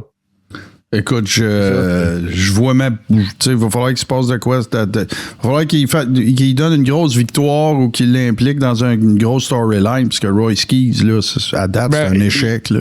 Il faut que ça soit featuré solide dans ce six-man tag-là. Là. Ouais, exactement. Il y a évidemment Obafemi, Brock Lesnar. Tu sais, je peux aller par journée parce que c'est pas encore déterminé. Obafemi, Brock Lesnar, dans un Hell in a Cell. Moi, j'ai juste une appréhension pour ce match-là. C'est qu'à ma connaissance, les deux, ils ont pas ou très peu d'expérience dans ce genre de match-là. Puis ça pourrait être particulier. Ça pourrait être dangereux. Ben écoute, moi je peux te dire que Brock en a minimum 2 contre l'Undertaker. Ouais, non, je sais qu'il y en a, mais tu sais, je veux dire, c'est pas... Puis c'est arrivé quand son dernier, JC? C'est ça. Je ne saurais te dire. Ça fait longtemps. Mais tu sais, je sais qu'Obafemi en a 0 au compteur. Non, c'est ça. Fait que tu sais, c'est qui qui va caller ce match-là? Ça va être Brock. C'est sûr, là. C'est pas Oba qui va caller le match, là. Fait que, tu sais, moi, je m'attends que ça... Tu sais, s'ils veulent bien faire paraître tout le monde, particulièrement Oba, parce que je pense qu'il va gagner, il faut pas que ça soit une affaire de 40 minutes, là. Ah, mais c'est ça le problème. Il faut que ce soit plus long que 4 minutes. Ouais, mais c'est parce qu'un Hell in a Cell de 4 minutes, c'est pas le fun. C'est ça, là. T'as pas le choix. Pas le choix, là. Il faut que tu fasses un 10-12 minimum. Minimum, 15, ouais, c'est ça. Il faut que ça soit une semi-finale, là. Minimum. Ah, c'est sûr que ça va être une semi-finale. C'est sûr que ça va être... Sérieux, ça va être une semi-finale, mais c'est le match qu'on veut voir. Ben oui, puis c'est parce que regarde bien, là. T'as 4 plus Obafemi contre Brock que Cody contre Punk. Regarde, là, t'as 3 matchs de championnat. OK? Il y en a assurément 2 qui vont être les main events. Oui. Mais un Hell in a Cell, comme premier match, moi, je suis pas sûr. Non. Moi, je pense que ça peut être un semi-main event. Puis, il va avoir le match de Liv Morgan contre Io Sky comme premier match d'un des 2 soirs, c'est sûr. Et, moi, je pense que il faut que tu ouvres SummerSlam le premier soir avec Gable contre Penta. Peut-être, mais c'est sûr qu'il y a un des 2 que ça va être Liv contre le tone, là, pour que les gens fassent wow, là. Ouais. Ça te prend ça. Mais puis l'autre, ça va être Liv contre Io Sky. Parce que ça sera pas un main event, puis tu sais, si c'est un combat de championnat, il faut qu'il soit premier ou dernier. Mon opinion. Hey, les gars, faut que je fasse un petit segment parce que, écoute, je veux saluer les amis de la lutte TUW à Thetford Mines parce que on a tout essayé pour faire en sorte de promouvoir leur événement qui a lieu le 22 juillet prochain. Puis, ben, regarde, on pouvait pas la semaine passée, puis tout ça. Puis moi, je suis resté en contact avec eux autres. Puis, ben, la seule possibilité qu'on avait, c'était aujourd'hui. Puis là, ben, c'est eux qui pouvaient pas. Fait qu'en tout cas, c'est pas grave. Là, c'est plus de notre faute que de la leur. C'est ce que je tiens à dire. Fait que, ben, il y a un très gros événement. Je vous mets le lien dans le chat à l'instant si ça vous intéresse. Allez voir la billetterie de l'événement. Pour ceux qui sont en podcast, c'est festivalwestern.qc.ca/billetterie. Gros événement, il va y avoir bien du monde. Ça a lieu mercredi le 22 juillet, mais c'est dans le cadre des festivités western de Saint-Victor. Fait que c'est un mercredi. Pourquoi? Ben parce que c'est pendant les vacances de 1. Puis de 2, ben c'est un événement, le festival western de Saint-Victor, ça dure pas juste mercredi. Là. Fait que ils sont de retour parce qu'ils l'ont déjà été, je crois, l'an dernier. Donc, Frankie the Mobster qui va affronter Marco Estrada. Les Showstoppers qui vont défendre leur honneur contre la classe supérieure dans un street fight dans un festival western. Ça va être intéressant. Pour les championnats par équipe de la TUW. Et puis ça, c'est juste un aperçu. Là. Donc, si vous allez faire un tour sur festivalwestern.qc.ca/billetterie, toute l'information est là. Puis oui, effectivement, Narcomed, Marco Estrada est assurément le lutteur québécois le plus présent sur les médias sociaux. Y a sans aucun doute. Écoute, quand tu viens à bout de faire flexer Éric Duhem, là, c'est parce que t'es partout. C'est parce que t'es vraiment partout. Fait que voilà, allez faire un tour. Puis j'avance aussi. L'invitation demeure, bien sûr, pour que les amis de la TUW, à la limite, viennent nous parler de l'événement après, quand on sera de retour des vacances, puis de l'heure prochain. Là, donc, sincères excuses à nos amis de la TUW, mais on va les recevoir assurément. Est-ce que vous avez... attendez. Oui, OK, je voulais vous montrer l'affiche, puis je ne l'ai pas faite, maudit maillet, voici. Fait que l'événement s'appelle Wild Ride 3, et vous reconnaissez bien sûr Frankie de Mobster. C'est un très gentil monsieur qui est venu nous voir à quelques reprises, d'ailleurs, dans le cadre. Un sympathique gaillard. Oui, tout à fait, tout à fait. Avez-vous d'autres nouvelles, les boys? Ben oui. Si vous avez une belle chimie. Non, ben oui! Ben oui. Vas-y, mon JC. Écoute, on peut pas passer sous silence que Sheamus s'est terminé. Oui, c'est vrai. J'ai pas vu ça passer. Ben, ils ont Normal, pas décidé de pas renouveler son contrat. Il avait demandé de prendre, je pense, une baisse de salaire significative. OK, il est passé dans cette affaire-là aussi, là. Ouais. Ouais, ben, c'est pas mal tous les renouvellements de contrat en ce moment qui passent par cet ordre-là. Et, ben, c'est ça. Donc, il a changé, il a enlevé tous ses liens avec la WWE de ses réseaux sociaux remplacés par son nom. Et puis, c'est ça. Ben, tu sais, il va quand même avoir une bonne run chez Mus, là. Il a gagné un Rumble, il était 19 ans, champion. pareil, avec la WWE. Ben oui.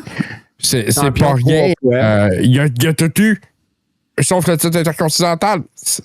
Il a été King of the Ring, il a gagné le Royal Rumble, il a tout eu. Mais d'un sens, par contre, moi, je suis les gars qui on me demande de prendre une baisse salariale, je dis non et ils me libèrent. Là, ça veut dire, OK, gars, je vais vous donner un exemple, là, mais ça sort de ma 17e lettre de l'alphabet, là. Je gagne 1 million, ils me disent, écoute, tu prends-tu 500? Moi, je dis non, ils me mettent dehors. Moi, je dis, pas de trouble, mais aller voir Tony Khan, parce que visiblement, je veux continuer.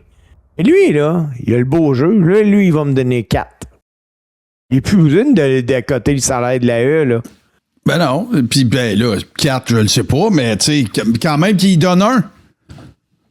Ben, il donnera pas un si le gars, il veut continuer à lutter. Ben oui, mais voyons, là. OK, hey, Steve, d'abord, n'importe quand que tu as de quoi à vendre, appelle-moi, je vais l'acheter. Parce que, tu sais, il donnera pas 4 si ils n'ont pas voulu y offrir un au bord, là, il est pas cave, là. Non, mais Gabin. Et toi, là, Martin, on veut faire produire, tu veux que je produise ton podcast. Habituellement, je te donne 1 million. Tu me donnes 1 million par année. Mais là, je te dis, non, à cette heure, tu me donnes 500 000. Et là, toi, tu fais non, je veux pas. Si tu demandes à JC, il te donnera pas 1 million. Moi, là, j'ai pas voulu te le donner. T'es sûr que si tu veux t'emmener chez nous. Ben oui, mais c'est juste là. Je fais jamais mes impôts. Ben non, c'est ça. Là, ton exemple, là, il marche fuck all. Là. Si moi, je travaille, écoute, là, mettons, je fais 1 million quelque part, mon boss s'en vient me voir et dit, garde, je peux plus te payer 1 million, je vais te payer 500 000. Je vais te donner 500 000. Ouais, mettons que ça arrive. Fait que moi, je vais aller voir la compagnie à côté, puis je vais lui demander 4. Ben voyons, Steve. Non, je vais les approcher, puis eux autres, ils vont me faire une offre salariale. Ben oui, mais s'ils me donnent. Fait qu'elle OK, tu veux dire 400 000. Ben oui, mais là, Steve, tu parles d'1 million, puis après ça, tu dis 4. On pense que tu parles de 4 millions. Mais non. Ah, ça, c'est comme tes quiz, là. On était. GC, c'est parce qu'on était on était en mode quiz, là. C'est ça. Ouais, ben c'est ça. Mais tout le monde avait compris, sauf vous deux. Ben, je suis pas sûr, moi. Je ne gagerais pas là-dessus. Non, mais ils vont y je vais vous poser la question là-dessus. Vas-y, JC, vas-y. Sheamus à AEW ou Stephen Farrell, comme il s'appelle, c'est un needle mover? Non. T'sais, moi, je pense que ça peut être une attraction 2-3 fois, mais on a vu l'ensemble du gars, l'ensemble de sa carrière, avec tout le respect. Moi, je pense ça serait pas un Cope puis un Cage, là. Ouais. Non, ben c'est ça. Moi, ce que je pense, puis tu sais, je sais que le gars veut focuser sur sa chaîne YouTube, puis de l'entraînement, ces affaires-là, je pense que c'est la bonne voie pour lui de focuser sur ce sens-là. Et moi, je pense sincèrement que dans les 5 dernières années, Sheamus n'a pas vendu un fuck all de billets, là. Ouais, puis il n'y a pas juste. Pas personne qui... Il n'y a pas. Ben, excuse, je pensais que tu avais fini. Il n'y a pas personne qui est allé dire moi, hey, ça me prend un billet, il faut jouer chez Mus. Non. Mais. Je pense que c'est un gars qui t'assure une qualité sur ta carte. C'est ça. Mais il ne vend pas ta carte. Non, exactement. C'est que, tu sais, c'est pas le gars de qui on va dire c'était pas bon. Mais c'est pas le gars de qui on va dire faut que j'y aille. Parce que, tu sais, regarde, là, tu prends, tu sais, parce que des transfuges, là, comme, tu sais, si on regarde, pour qui ça a été le meilleur move? Pour qui? Non, pas vrai. Pour qui ça a été un excellent move d'aller à AEW? Peu importe comment, là, mis dehors ou pas, là. Pour qui ça a été un meilleur move? Ben, c'est Christian puis Adam Copeland, that's it, là. Oui, ils ont rajouté du temps à leur carrière. Ben oui, tu vas me sortir Ricochet. Regarde, Ricochet, là, il ne cassait pas tout à AI, puis à ce que je sache, il ne casse pas tout à AEW non plus, là. C'est mieux pour lui, sa gamique est meilleure, puis tu sais, tout, mais... Keith Lee, qui se considère maintenant comme retraité et aussi divorcé récemment de Mission aussi. Mais je veux juste revenir sur l'affaire de Sheamus, là. Tu sais, il n'y a pas juste les considérations salariales. Tu sais, là, je vous ai raconté souvent comment Roddy Piper, il était... Moxley, c'est pas exactement pareil, là. C'est pas comme s'il avait dit votant, là. Mais oui, c'est un bon exemple de transfuge, là. Je suis d'accord, mais disons récemment, là. Tu sais, Piper qui refusait de faire la job, même à 62 ans, là. Puis tout, tu sais, protéger son caractère, protéger son personnage, puis tout ça. Mettons, là, que t'es Moxley, là, puis tu dis, bon, OK, parfait, mais allez essayer de couper un deal avec Tony Khan. Venez pas me dire que Tony Khan, il sait pas comment est-ce que Sheamus était mal booké à la fin, là. Puis comment c'est un jobber de luxe, là. Oui. Ben, comment tu veux, après ça, y donner 400, 500, 600 000 $, un très bon revenu, puis après ça, aller le booker comme un monstre à AEW? Tu peux pas. Parce que, pourquoi? Parce que, OK, c'est pas 100% des gens qui suivent la AEW qui suivent la WWE aussi. Sauf que, il y a plein de monde qui suivent la AEW qui vont avoir vu l'utilisation qu'ils ont faite de Sheamus dans les dernières années, là. Moi, de un, je trouve qu'ils l'ont ramené trop vite. Tu sais, quand c'est rendu que les workers, après ton retour d'une blessure, les workers irritent ta bédaine, c'est parce que t'aurais dû revenir 3 mois plus tard. Puis là, traitez-moi pas de grossophobe, là, j'en ai une bédaine. Mais je suis pas un worker haï, là. Mais ça a été reconnu aussi que la WWE ne devait pas le rappeler si tôt. Ben non, c'est ça. Mais là, il va avoir le banc est short, puis c'est ça. C'est ça.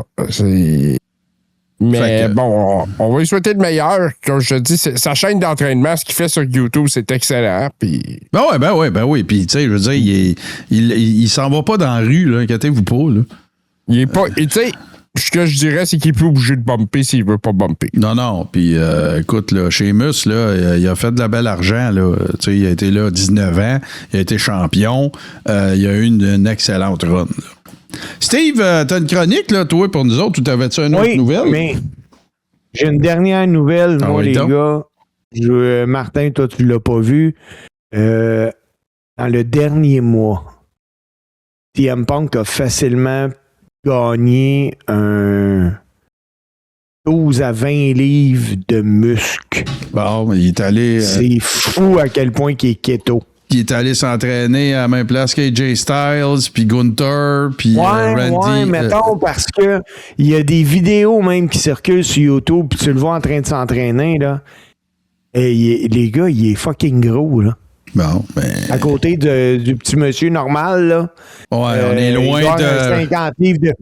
On est loin de Ring of Honor. UFC. Oui, vraiment. Oh, ouais. Vraiment. L'autre affaire, là. Nous autres l'ont vu, là, mais. L'autre affaire aussi, parlez-moi de ça parce que je ne l'ai pas vu, là. C'est-tu fait, Baron Corbin, là? Oui, c'est fait. Bon, puis. Tout le monde s'en calisse. Il est aussi mauvais qu'il était, là, mais... il était pas mauvais, là. Écoute, c'est la façon qu'ils ont booké son retour. T'es à SmackDown, t'as un excellent combat entre Trick Williams, Carmelo Hayes pour la US. C'est super bon. Puis là, lui, il arrive out of nowhere puis il fuck le chien. Ouais. Ben ouais, mais fallait que ça aide l'impact, là, JC, là. Ouais, fait que tu sais, on sait que ça va être Baron Corbin à SummerSlam contre Trick Williams. Bon. Ben, écoute, Il y a quelqu'un qui va croire les chances de Brian...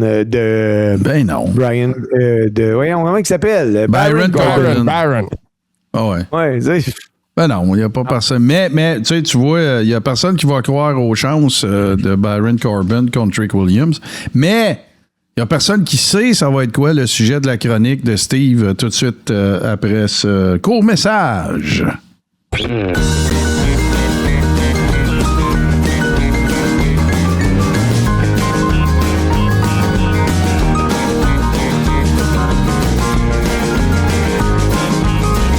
Maillet TV, ça ne s'explique pas. Ça se visionne.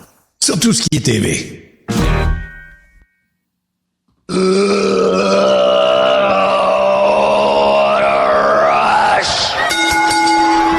Bon, Steve, de quoi nous parles-tu dans ta chronique cette semaine? Moi, je vais vous parler cette semaine d'un des personnages les plus marquants de l'âge d'or de la lutte professionnelle, The Rock. Ouais, je vais vous parler de The Rock, Don Morocco. Le premier. Son nom, là... Ouais, son nom, il est parfois cité, là... il est pas cité dans les icônes de lutte, là, pour son époque, mais son influence sur l'industrie est immense. Ancien champion. Don Morocco a contribué à définir ce qui deviendrait la lutte professionnelle moderne, là. The Magnificent Morocco.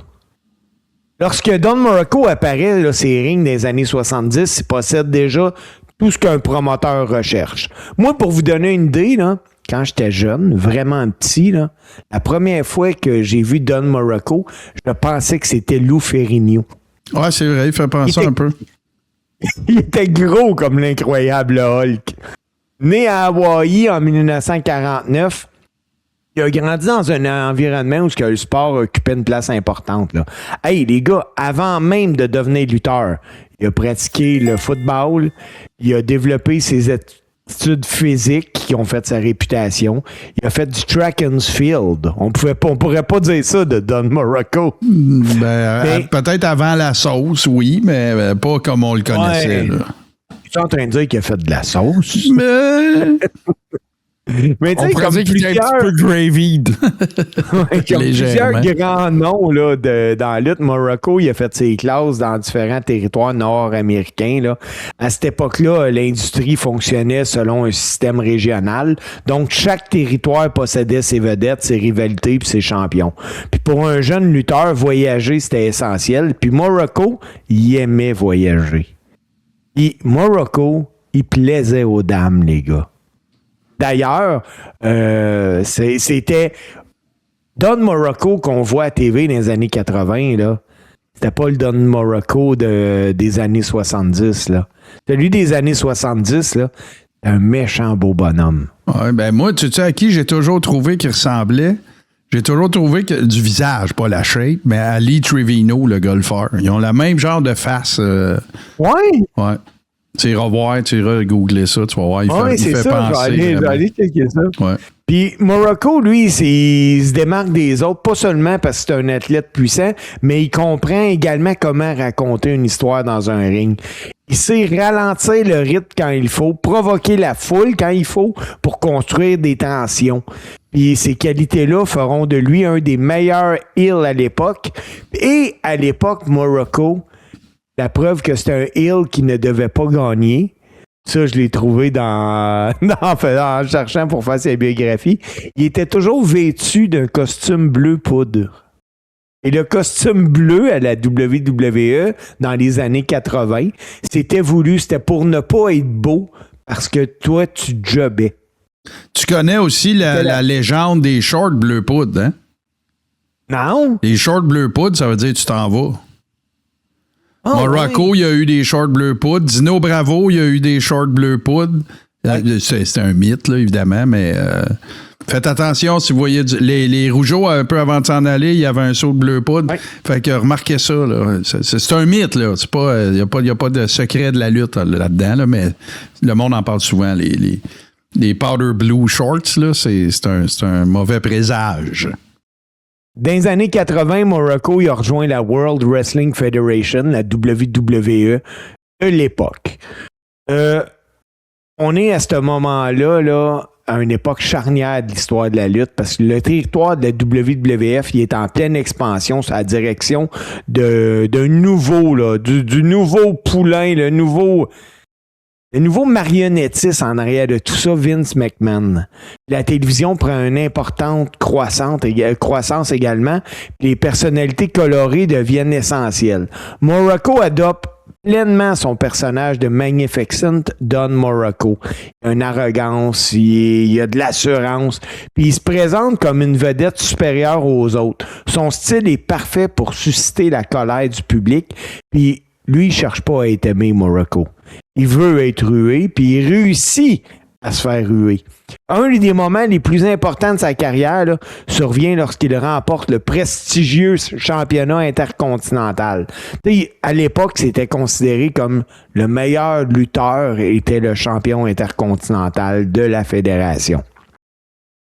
Lui, Morocco, ce titre-là, ça a fait en sorte qu'il a été reconnu. C'est le seul championnat qu'il y a eu à la WWF. Puis Morocco, il est devenu rapidement un des champions intercontinentaux les plus crédibles parce que lui, il se contentait pas juste de porter la ceinture. T'sais, il a donné de la valeur. Ses défenses de titre, là, il était intensément physique et souvent mémorable. Il a lutté contre des gars comme Jimmy Snuka. Je sais pas si vous vous rappelez, la rivalité Snuka-Morocco, c'était quelque chose, là. T'sais, ça demeure une des plus importantes de l'histoire du titre intercontinental. Les deux gars possèdent des styles radicalement différents, là. Morocco, il est méthodique, il est puissant, calculateur. Snuka, il est spectaculaire, explosif, imprévisible. Puis leurs affrontements ont atteint un sommet incroyable. Je sais pas si vous vous souvenez de ça. En 83, lors d'un match de cage au légendaire Madison Square Garden.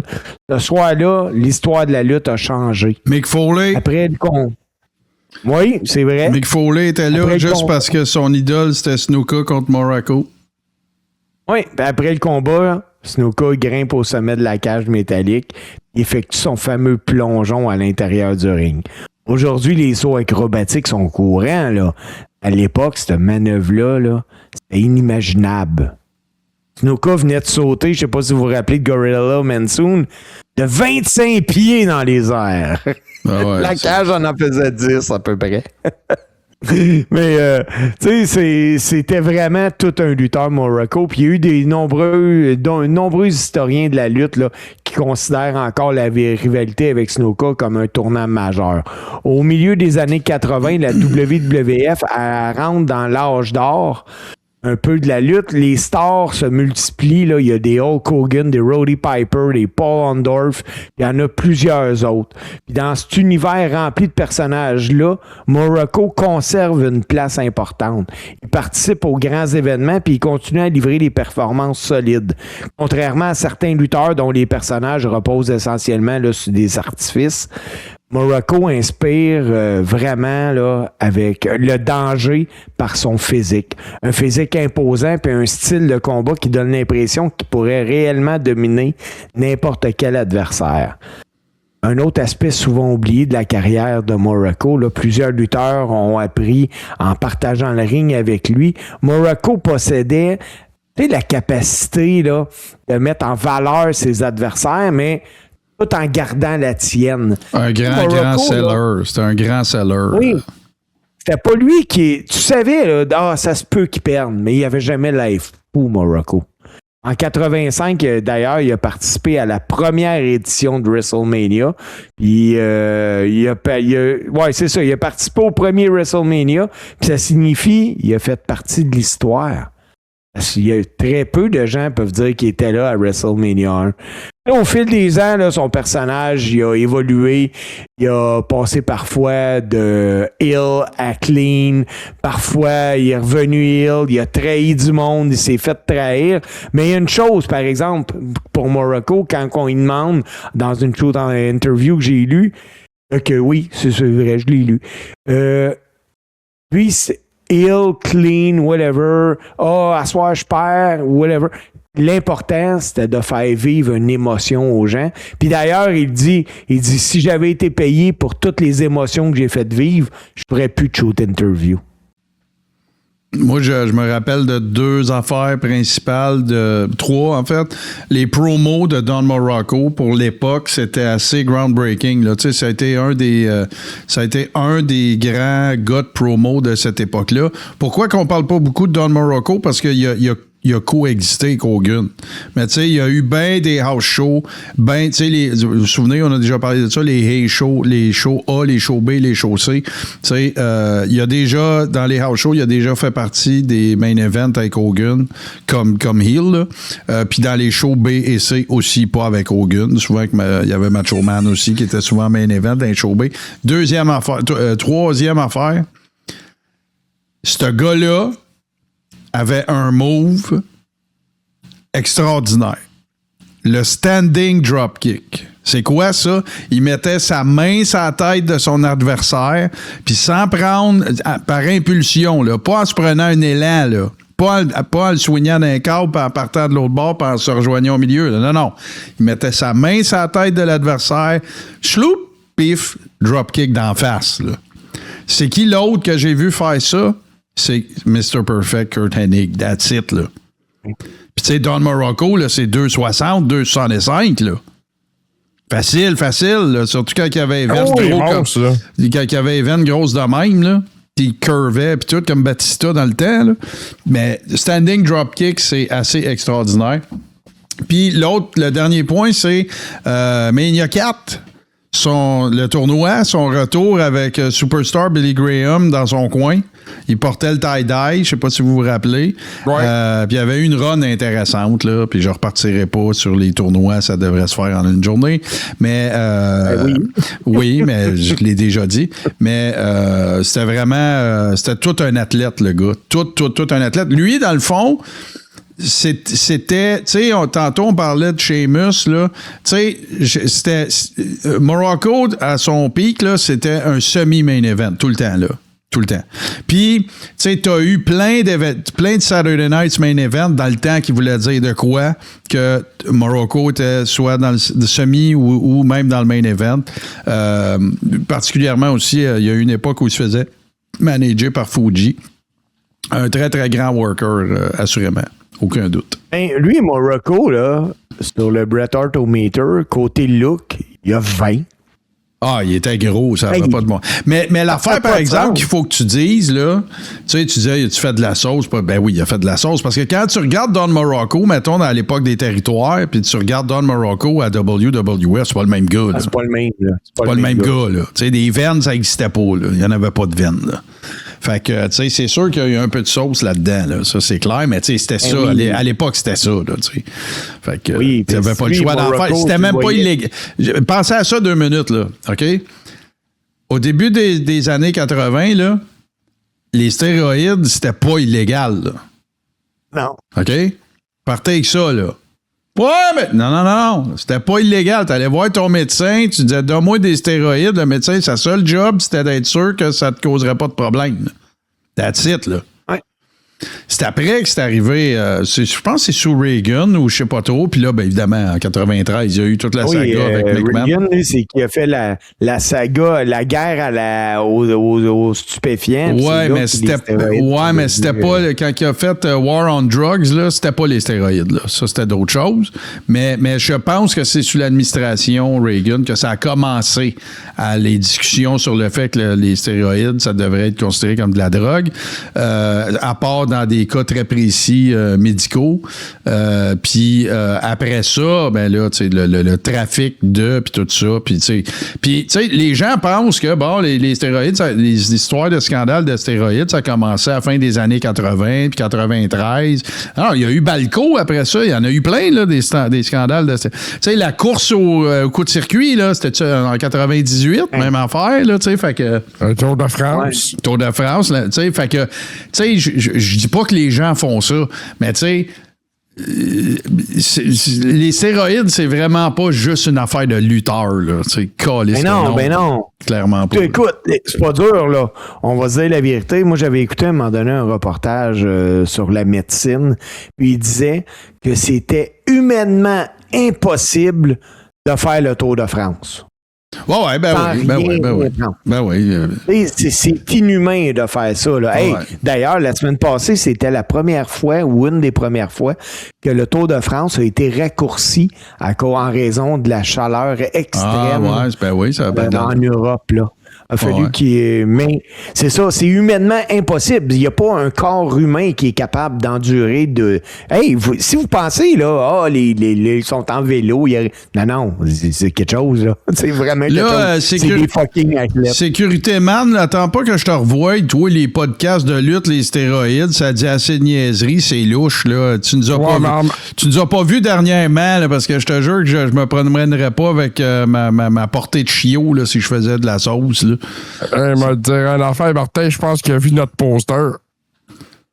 Oui, mais là, OK, ben ça, c'est pas le même genre de stéroïdes, là. Ben, le poster Sécurité Man, c'était en hommage à Don Morocco. Bon, voilà, tout est dans tout.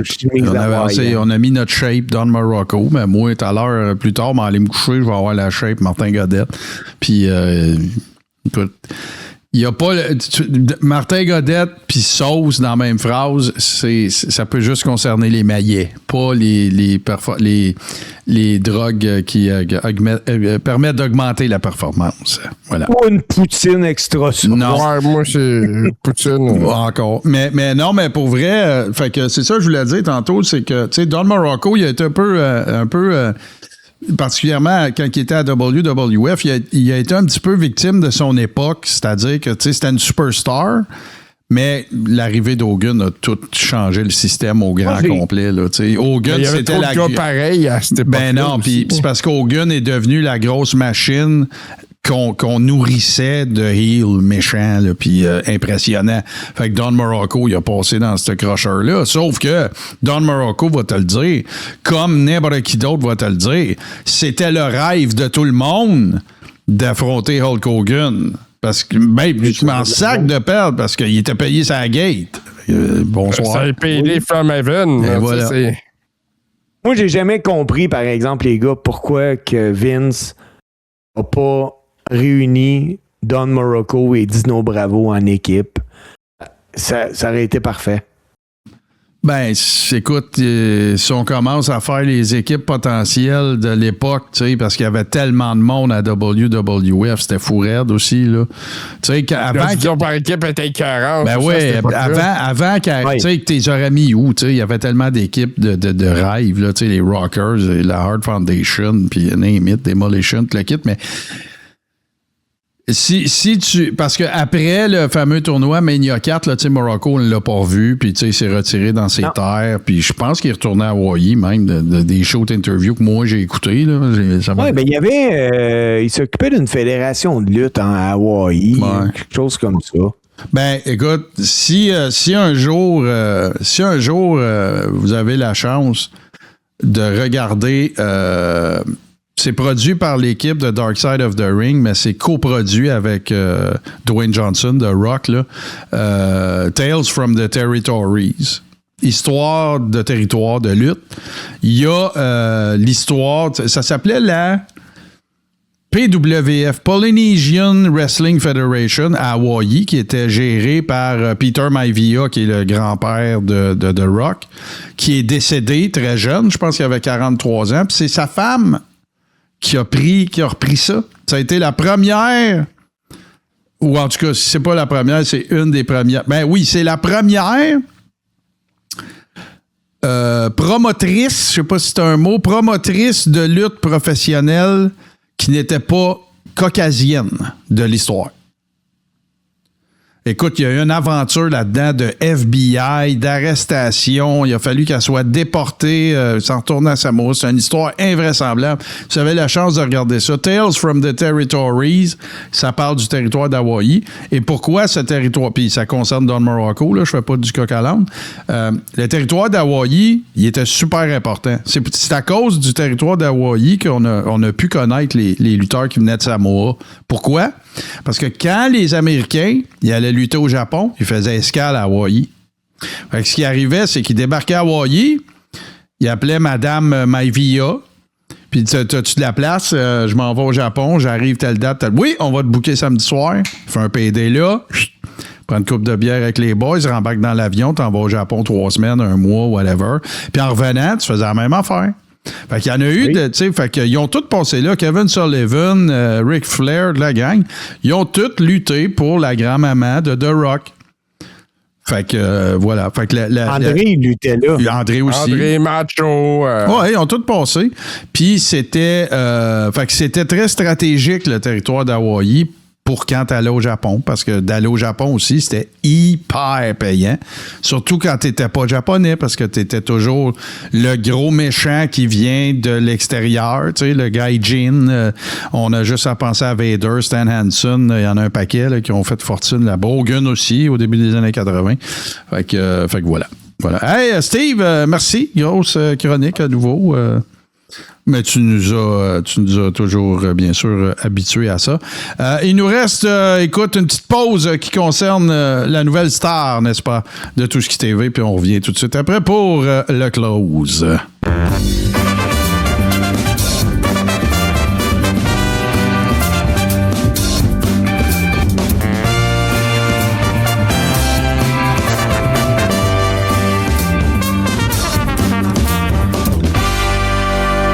Et oui, votre JC préféré se lance dans un show à lui. Stuco est préfini sur Tout ce qui TV.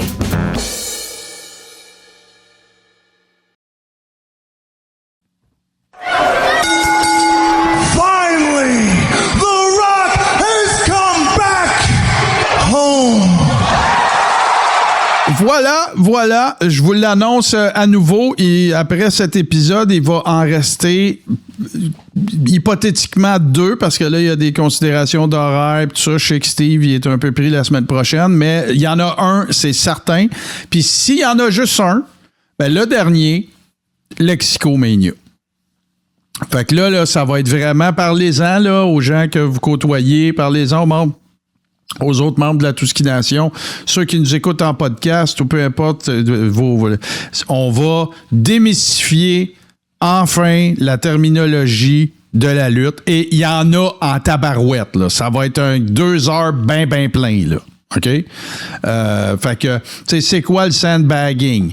C'est quoi le X du ref? C'est quoi c'est quoi un face? C'est quoi un heel? C'est quoi un mark? C'est quoi un smart mark? C'est quoi un... Toutes ces technologies-là, ces terminologies-là, on va décortiquer ça ensemble. C'est la renaissance de Lexicomania, parce que ça avait déjà eu lieu en 3 épisodes. À l'époque où je faisais le bienvenue, on va parler de là. Alors, mais ces épisodes-là, malheureusement, n'existent plus, malgré toutes les recherches que j'ai pu faire. Ils ne sont plus disponibles. Alors, voilà. Ça va être la lutte pour les nuls, là, tiens. Voilà. JC, toi, en fin de semaine, as-tu des projets? Vas-tu être dans un ring quelque part? Qu'est-ce qui se passe avec toi? Ben écoute, si la météo le veut, je vais être dans un ring sur la promenade d'Ontario samedi après-midi. On espère que la météo va le vouloir, sinon ça va être reporté au mois d'août. Sinon, je pourrais être à un barbecue. Ah, OK. Ben oui, ça, c'est des c'est des affaires qui peuvent arriver, effectivement.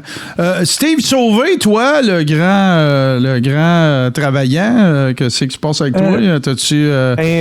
Moi, effectivement, je travaille beaucoup et je suis également un papa. Et je suis un papa qui, ce soir, pendant qu'il enregistrait son podcast de lutte, qui attend puis qui recevait un message texte parce que sa progéniture, qui s'appelle Kamais, Elle est dans un try-out pour une fédération de lutte pour la saison à venir. Donc, j'ai hâte de voir comment ça peut aller. Et dites-vous bien une chose, que si jamais vous allez du côté de Sainte-Thérèse dans une fédération de lutte qui s'appelle la NCW, et que vous voyez Camaïs, c'est parce que ce soir, ça va avoir bien été. Bon, merveilleux. Le meilleur. Ben là, on peut quasiment changer les clauses de show avec toi, Steve, puis tu vas pouvoir nous dire Camaïs, ça lutte où? Ouais, ça va ressembler à ça bientôt. Ça risque d'être du Québec, du Gatineau, du Sainte-Thérèse et du Valleyfield. Puis, tu sais, au retour des vacances, il faudrait qu'on organise ça. Là, on en parle tellement souvent, puis elle a vécu tellement d'affaires, il faudrait qu'elle vienne faire son tour. Là. Hein, oui. Ça va faire le niaisage. Là, parle à un de ses parents, là, puis tu checkeras ça, voir si on peut arranger de quoi. Oui. On va parler à son agent. Bon, parfait. Puis sinon, ben moi, je vous rappelle, hein, le cœur est rond, bien sûr, c'est si vous nous avez attrapé en chemin ou peu importe, c'est disponible en rattrapage sur patreon.com/tout ce qui TV. Sinon, ben si vous êtes des gens patients, vous pouvez attendre le mercredi, jeudi de la semaine suivante et c'est disponible sur YouTube. Sinon, ben évidemment, on salue nos fans qui sont également qui nous écoutent plutôt en audio, en podcast. On vous oublie pas, on essaye d'être le plus détaillé possible, mais évidemment, il n'y a rien comme de vivre l'expérience de venir faire un tour sur Tout ce qui TV les jeudis soirs 19h. Quant à l'horaire, important, là, puis je vais ouvrir mon calendrier, donc la semaine prochaine, c'est un peu dans les airs, sauf que, évidemment, le 30, il va y avoir un corps et rond, et s'il n'y en a pas eu le 23, ça va être Lexicomania. Donc, c'est quoi ça, la lutte? C'est quoi tous ces termes-là? C'est quoi quand vous dites ci, quand vous dites ça? Je comprends rien, je connais pas ça. On va tout vous démêler là-dessus. Par la suite, ben, il va y avoir une pause parce que moi, je quitte le 1er août et techniquement, la date la plus probable de retour, ça serait quelque chose comme le 27 août. Ou sinon, dans le pire des scénarios, ça sera le 3 septembre.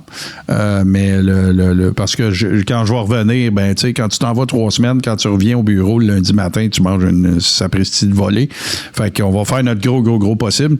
Mais chose qui est certaine, le plus tard qu'on peut vous retrouver, c'est le 30 juillet. Et évidemment, ben comme je vous disais, patreon.com/tout ce qui TV pour les shows avant tout le monde, avant qu'ils ne soient disponibles sur YouTube les jeudis de la semaine suivante. Et en podcast, mais c'est sur toutes les bonnes plateformes, c'est-à-dire Apple Podcast, Spotify et nos amis de Balado Québec.